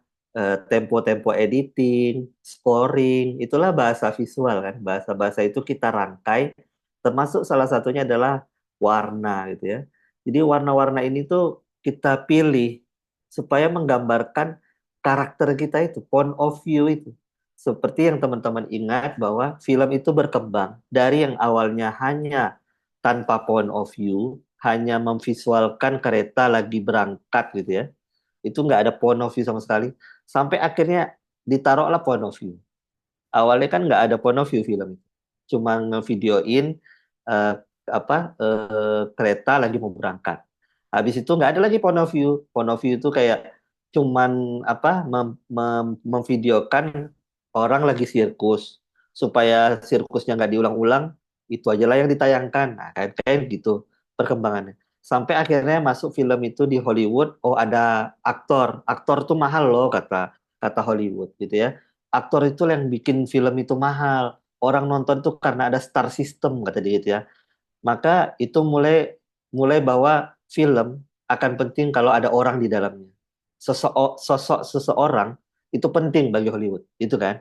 Dari cuman memvideokan, mendokumentasikan, sampai merasa bahwa sampai memberi ketetapan bahwa seseorang itu penting, aktor itu penting, sampai akhirnya ada point of view setelah perang, pasca perang itu orang menyampaikan kegelisahan, orang menyampaikan bahwa jangan semua itu diatur. Kita tuh ada point of view lain. Kita bisa syuting di luar, kita bisa syuting di studio, kita bisa syuting di mana aja. Kita bisa merangkai film itu dari bekas-bekas reruntuhan seluloid yang toko-toko seluloid yang udah hancur karena perang, kita bisa. Yang penting film itu kita taruh point of view kita di situ. Gitulah.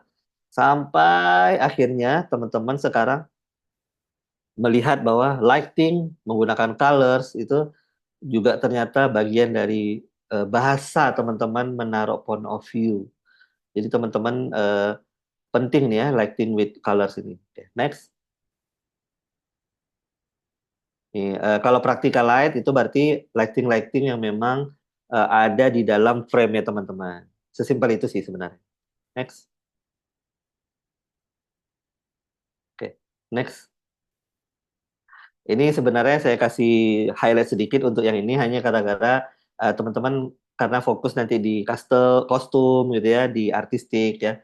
Jadi penata artistik ini penting loh untuk visual film. Nanti teman-teman akan belajar nextnya ya sama pembicara yang lain. Saya akan coba bridging bahwa ternyata penting tuh setting, properti, kostum hingga detail background itu mendukung cerita gitu ya. Next. Nih kayak gini ya, nanti teman-teman akan ngobrol atau dapat ilmu baru nanti sama pembicara yang lain ya. Nah, secara umum sih penata busana film itu dia tanggung jawabnya adalah menginterpretasikan karakter dan alur cerita. Jadi ketika dia dapat skrip, dia akan interpretasikan karakter itu seperti apa dan alur ceritanya kayak mana. Nanti dia akan desain, dia akan pilih kostum dan aksesoris yang penting untuk eh, untuk si karakter menunjang karakternya. Lalu dia akan menyesuaikan kostum dengan settingan era, budaya, suasana sesuai skrip dan menjaga konsistensi kostum di setiap adegan. Kostum yang tepat itu sama dengan karakternya jadi lebih hidup, cerita lebih terasa, visualnya jadi lebih kuat gitu ya. Yang nanti pastinya akan lebih dalam lagi teman-teman akan dapatkan ya. Lalu next,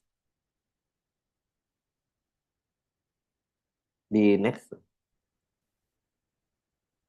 Oke. Terakhir saya kenalkan sedikit film IP ya. IP itu beda sama haki itu beda. Kalau IP itu adalah kalau haki itu adalah teman-teman punya film, teman-teman daftarkan. Nggak boleh ada orang secara apa memakai memakai karya teman-teman tuh harus izin kan gitu. Itu adalah haki atau secara hukum teman-teman dilindungi. Kalau IP itu teman-teman film teman-teman itu dicintai, udah ada followernya, udah ada orang yang mencintainya. IP itu yang kayak mana Mas Nanda? IP itu ya kayak sesimpel karakternya di film teman-teman atau universe yang ada di teman-teman punya film. Boleh next? Nih ya. Teman-teman tuh IP itu ya termasuk musiknya, cerita semestanya, ataupun karakter-karakternya. Jadi teman-teman harus ingat juga ya, Walt Disney itu bisnis yang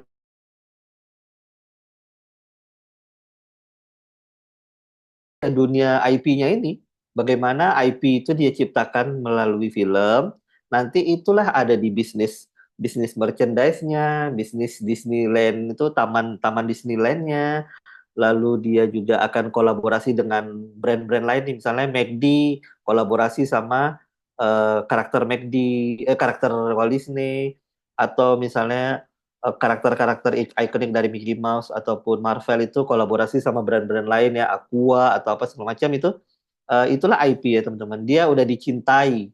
Jadi dia itu punya punya penikmatnya sendiri. Ada orang yang sudah bereksperience sama karakter atau semestanya atau musiknya itu. Jadi kalau kayak kita itu IP yang oke itu di Jumbo gitu ya. Jadi kan salah satu yang menggelitik saya foundernya Visinema bilang bahwa coba deh kita memang membanggakan penonton Indonesia itu bertumbuh sampai berapa puluh juta penonton per tahun, bertumbuh nih dari tahun ke tahun, kata kata beliau. Tapi beliau juga ngajak teman-teman untuk ngecek ini penontonnya memang bertumbuh, tapi ternyata cuma film-film tertentu yang punya penonton drastis tinggi. Selebihnya itu masih rata-rata ratusan ribu atau mungkin puluhan ribu yang nonton cuma. Yang tiba-tiba terjadi lonjakan itu adalah film-film yang punya IP bagus, ya. Contohnya Agak Lain. Agak Lain itu udah jadi IP, gitu ya. Kalau teman-teman di Jakarta suka nonton Pesta Pora, itu kan IP kan, festival Pesta Pora itu kan, apa namanya acara Pesta Pora. Atau Java Jazz, itu IP. Termasuk Agak Lain itu udah IP gitu ya. Jumbo itu IP. Ya, dia sudah dicintai. Dia bukan hanya sekedar produk yang ini dihakikan. Nah, kalau ada macam-macam pakai kata-kata Jumbo, itu kena hukum ya kata gitu kan. Kalau ini enggak, memang udah ada orang mencintai film Jumbo atau musik Jumbo. Orang-orang yang mencintai itu, itulah melahirkan IP. Kita mencintai Doraemon. Kalau universe-nya Doraemon ya teman-teman akan lihat di ruang ruang apa kamarnya Nobita ataupun taman tempat Nobita Giant ketemu sama Suneo tuh ada tamannya ya, pakai pipa 3 biji gitu kan. Ada 3 pipa tersusun di tamannya Doraemon itu. Sekolahnya ya saya sih jarang nonton yang di sekolah ya. Tapi yang paling sering itu ya di rumah Nobita sama di taman ya, di taman lingkungan rumahnya Nobita. Jadi teman-teman akan lihat, oh ternyata ini maksudnya kenapa semestanya itu universe itu dibangun karena itu IP ya. Gitu ya. Oke, next. Ya ini ya maksudnya. Jadi kalau teman-teman nanti bikin film, teman-teman di sini saya yakin semangatnya bikin film juga keren. Udah mulai berpikir ke arah IP saran saya. Karena film teman-teman itu nanti kan teman-teman bikin film. Teman-teman udah mulai langsung rancang universe filmnya teman-teman. Bisa jadi nanti bikin film universe karakter A. Ternyata salah satu karakter di film utama yang tadi yang udah disetting itu teman-teman bikin tuh film pendek versi karakter yang mananya di film yang awal gitu ya. Jadi ada universe gitu di filmnya gitu ya. Nah, pelan-pelan dibangun, nanti kolaborasi lintas subsektor lain sama komik, sama musik ya. Nanti lama-lama teman-teman tuh akan merasakan loh, bisa loh komersialkan film yang sudah ada IP atau minimal udah punya potensi IP. Yaitu ya kayak merchandise dan lain-lain. Oke, next.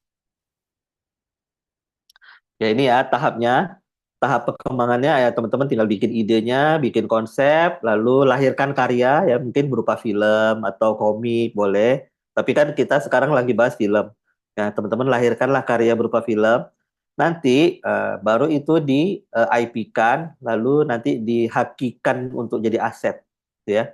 Oke, next. Ya, ini kurang lebihnya lah ya. Kurang lebihnya tuh studi kasusnya kayak gini. Ada dulu namanya Tajiri. Tajiri ini suka kumpulin serangga lah. Ini orang Jepang ya kayaknya ya. Jepang kumpulin serangga pada generasinya dia lah ya. Kumpulin serangga. Nah, itu ide awalnya. Ide awalnya adalah orang-orang Jepang di summer atau musim panas ketika serangga-serangga pada keluar, mereka hobi tuh nangkap-nangkapin serangga pada masanya. Lalu dibikin konsepnya adalah tangkap, dilatih, mereka lawan-lawan, bisa tukar-tukaran. Nah, itu ternyata di pitching atau diajukan ke Nintendo, ternyata setelah 6 tahun proses deal gitu ya. Jadi Nintendo menerima ide Pokemon ini, lalu mereka bikinlah jadi karya ya. Karyanya itu medium-mediumnya banyak ya, ada Game Boy, ada macam-macam. Kalau sekarang mediumnya udah ada film, teman-teman bisa nonton di serial atau di OTT gitu ya, serial Pokemon atau film Pokemon tuh karyanya udah dilahirkan sehingga jadi IP, sudah mulai dicintai, ada penikmatnya. Sehingga akhirnya anime atau apa segala macamnya, trading card itu semuanya itu bikin penikmatnya ini mencintai dan merasakan punya perasaan experience ya teman-teman. Sekarang lagi heboh ya kartu-kartu Pokemon yang sampai miliaran gitu ya. Nah itu mereka udah mengalami experience, sudah menjadi bagian dari dunia Pokemon sehingga teman-teman tuh juga jadi merasa ya itulah IP. IP itu teman-teman udah jadi bagian, udah mencintai karya itu sendiri ya. Nah kalau udah berarti dia tinggal diasetkan, dihakikan, IP-nya dihakikan. Nah itulah yang bikin teman-teman punya aset. Gitu ya. Nah, jadi nggak hanya sekedar kita bikin film, kita tuh bikin film untuk IP nantinya gitu. Itu saran dari saya. Next. Nah, paling terakhir saya titip aja buat teman-teman yang bikin konten atau bikin film ya bikin aja. Kita tuh nggak bisa, saya tuh nggak tahu kunci sukses bikin film, tapi saya tahu kunci gagal bikin film adalah mencoba menyenangkan semua orang ya. Karena film itu punya penikmatnya sendiri, punya takdirnya sendiri, punya punya jalannya sendiri. Jadi teman-teman nggak bisa memaksakan film itu untuk semua orang. Film itu memang akan menemukan penontonnya sendiri gitu ya. Nah, kompetisinya adalah ya teman-teman berkarya aja. Kayak saya bilang tadi, nggak apa-apa kita bikin hari ini kita bikin film, banyak salahnya kita bikin lagi. Nanti kita perbaiki diri kita terus, perbaiki diri kita terus. Itu ya. Jadi kompetisi itu bukan dengan dengan filmmaker lain, kompetisi itu justru dengan apa yang karya teman-teman hasilkan sebelumnya gitu ya. Lebih baik lagi, lebih baik, lebih baik. Tools terbaik adalah kegagalan. Bikin film itu perjalanan, bukan bukan sekedar, udah bikin film, dah gitu. Film itu perjalanan teman-teman menikmati, teman-teman menikmati lah perjalanan bikin film itu ya. Intinya cepat-cepat mulai aja dulu dan konsisten untuk bikin karya. Oke, mungkin itu kali ya. Habis kan ya slide-nya ya? Nah, habis ya kayak udah sedikit. Habis, iya. Habis. Jadi mungkin itu yang bisa saya share nih teman-teman. Semangat. Tadi ya sedikit saya 2 menit lah saya rangkum dikit. Ya tadi kita udah ngomongin sejarahnya production value itu sampai akhirnya kita tahu perkembangan perkembangan film production value film sampai sekarang dan harapan saya ke depannya ini bukan hanya sekedar film tapi teman-teman mengembangkan IP dari filmnya teman-teman. Sip. Baik, tadi seru Seru banget banget, bahas banyak banyak. banget yang Karena dibahas tadi ya. kita belajar sih yang aku ingat sih kita bahas sejarah gimana Sejarah sih dari perkembangan film dari film. awal Hmm. sampai sekarang modern. Terus belum lagi ada tadi contohnya ya kalau Ya, misalnya tim produksi film juga tuh merhatiin loh apa yang pesan yang mau mereka sampaikan lewat betul banget, lighting. betul banget. Sampai ngebahas semua departemen di produksi film tuh Hmm. penting-penting juga. Iya. Belum lagi ada 3 fase penting dalam produksi film ya. Ada praproduksi, pas produksinya sampai pasca produksi. Nah, tapi aku pengen tahu nih, Hmm. teman-teman nih yang di Zoom nih sebenarnya tuh udah nangkep belum sih apa yang Betul. Mas Nanda sampaikan? Mungkin Ya. kita bisa tanya-tanya lewat Q&A apa kuis, Karaya gimana enaknya? Mungkin kita langsung kuis aja ya. Kita juga Oke. pengen lihat juga teman-teman Hmm. ini sebenarnya memperhatikan gak sih dari Mas Nanda ini dari tadi. Mungkin boleh Oke, aku lihat, aku langsung share screen aja kali ya. Udah boleh. aku siapin dari materinya Mas Nanda. Biar kita tahu nih teman-teman udah Hmm. nangkep belum materi dan ilmu yang dikasih nih sama Mas Nanda dari tadi. Karena ini materinya menarik banget, Bener apalagi tentang banget. produksi film. Boleh ya Karaya di-share?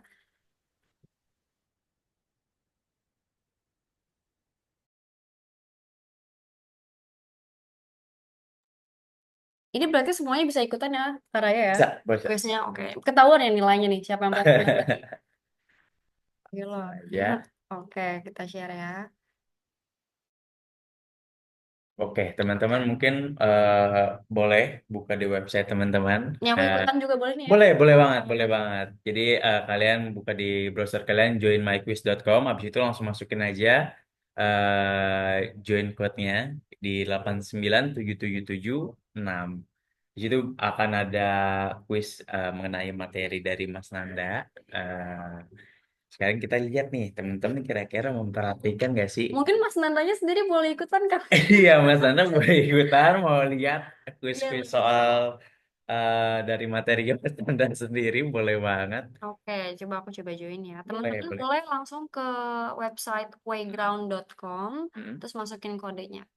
Kita ikutin kuisnya bareng-bareng. Oke, udah ada Kia di sini. Oke, terus di sini, nah, ini Kak Dini sendiri aja ikut. Boleh teman-teman yang lain mungkin untuk mengikuti kuis mengenai pemateri Mas Nanda, Yes. boleh. Oke, di sini juga udah ada Rani.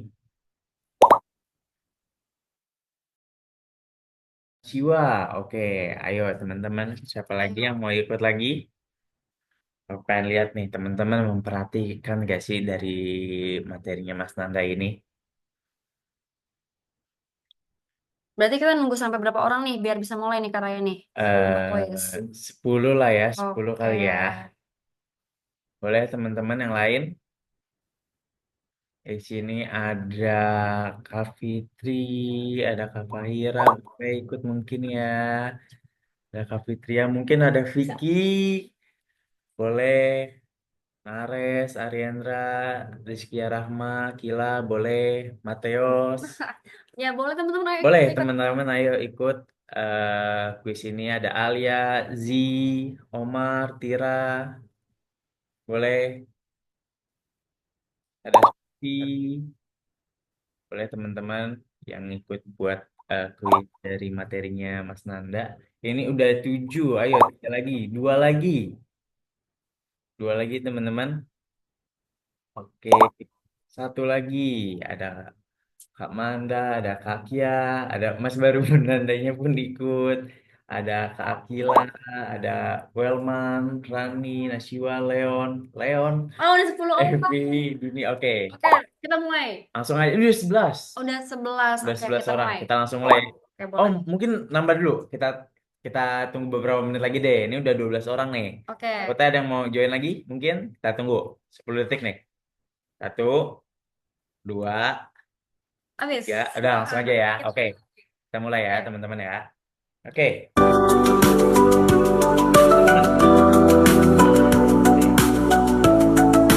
ayo teman-teman, ayo beda dari Mas Angga udah dijelasin. Mungkin boleh teman-teman jawab. Oke.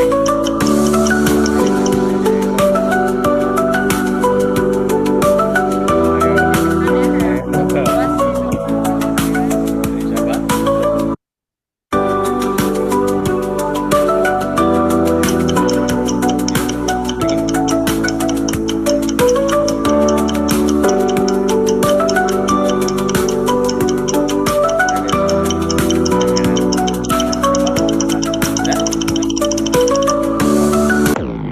Langsung aja. Berapa orang yang benar? Berapa orang yang benar nih? Ada 5 orang yang benar. Oke, Satu langsung yang next. correct. Selanjutnya pada Oke, bisa jawab. pertanyaan selanjutnya ya teman-teman. Nah, ini tadi udah jelas juga sama Mas Nanda ya. Apa sih tugas dari wasit dan backup dalam bertugas sound? Oke, boleh teman-teman mungkin tadi udah dicatat. Sekarang mungkin aku tambah lagi waktunya 15 menit. Oke, Amanda, ada Putri Syafa, ada Ibu juga dijawab. Amanda udah, Putri Syafa.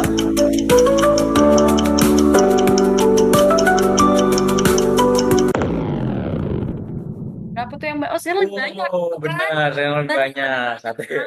yang salah. Oke, Oke, langsung aja next ya.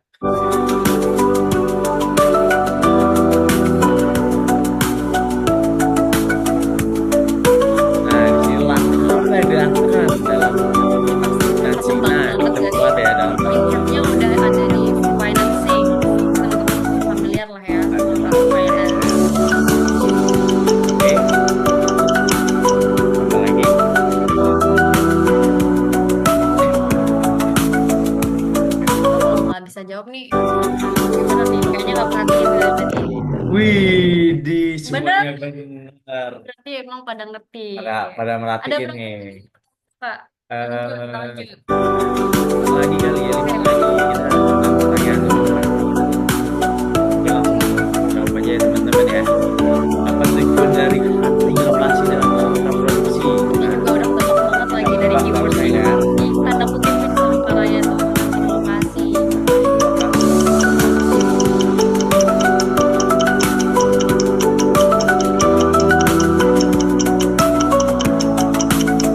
Oke. Oke, ada yang menjawab? Oke, langsung. Yang benar berapa?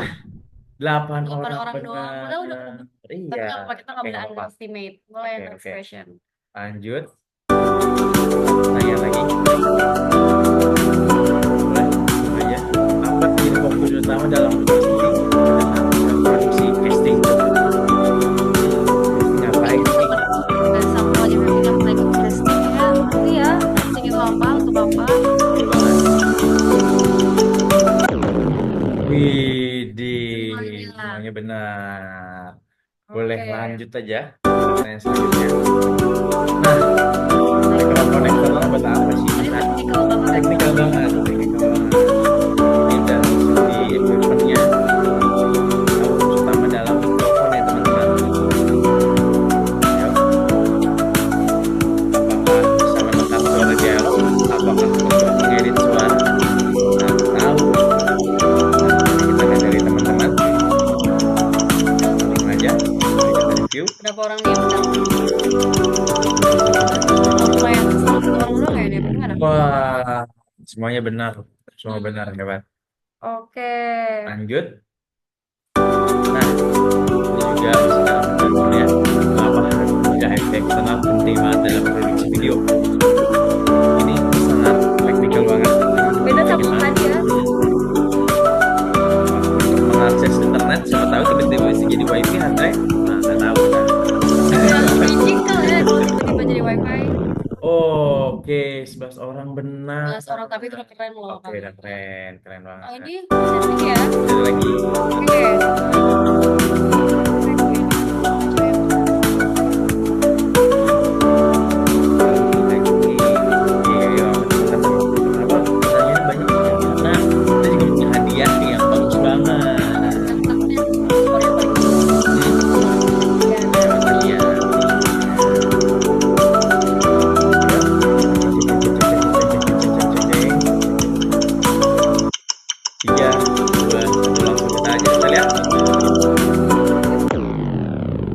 Oke, 5 orang benar. Makin sini makin susah. Makin susah. Karena makin kompetitif nih kayaknya. Akan kompetitif. Karena tadi dengar ada hadiah.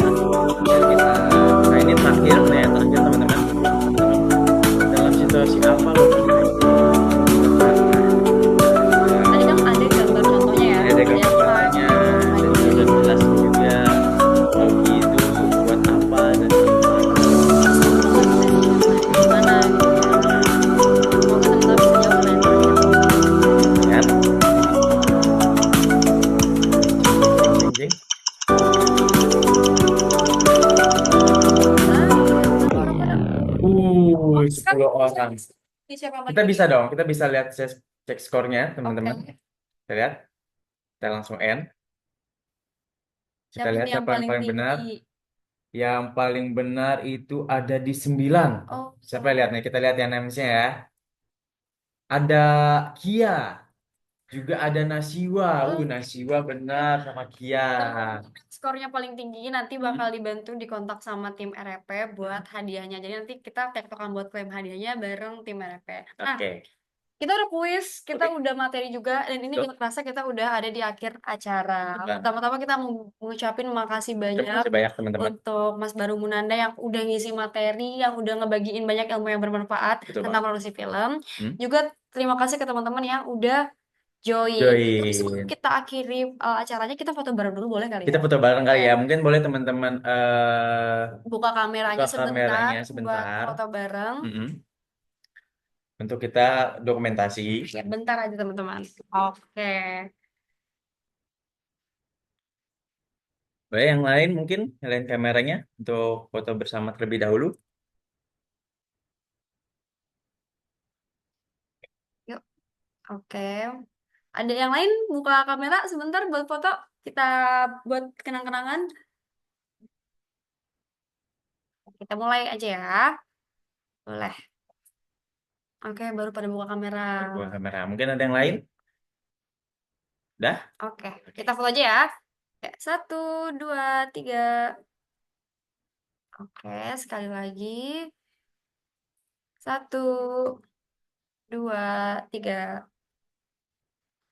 Oke. Oke, teman-teman, terima kasih Terima kasih banyak. banyak. Jangan lupa absen Betul. ada di kolom chat Zoom Di kolom chat Zoom dan untuk absen. terpisah. Jadi jangan sampai salah untuk isi absennya. Dan kita bakal ketemu lagi di sesi kedua ngebahas kostum dan film. Custom design dan juga Yes, di dalam film bersama Ibu Kartini Sari. betul. Oke. Terima kasih teman-teman. Terima kasih teman-teman. Selamat istirahat. Ya.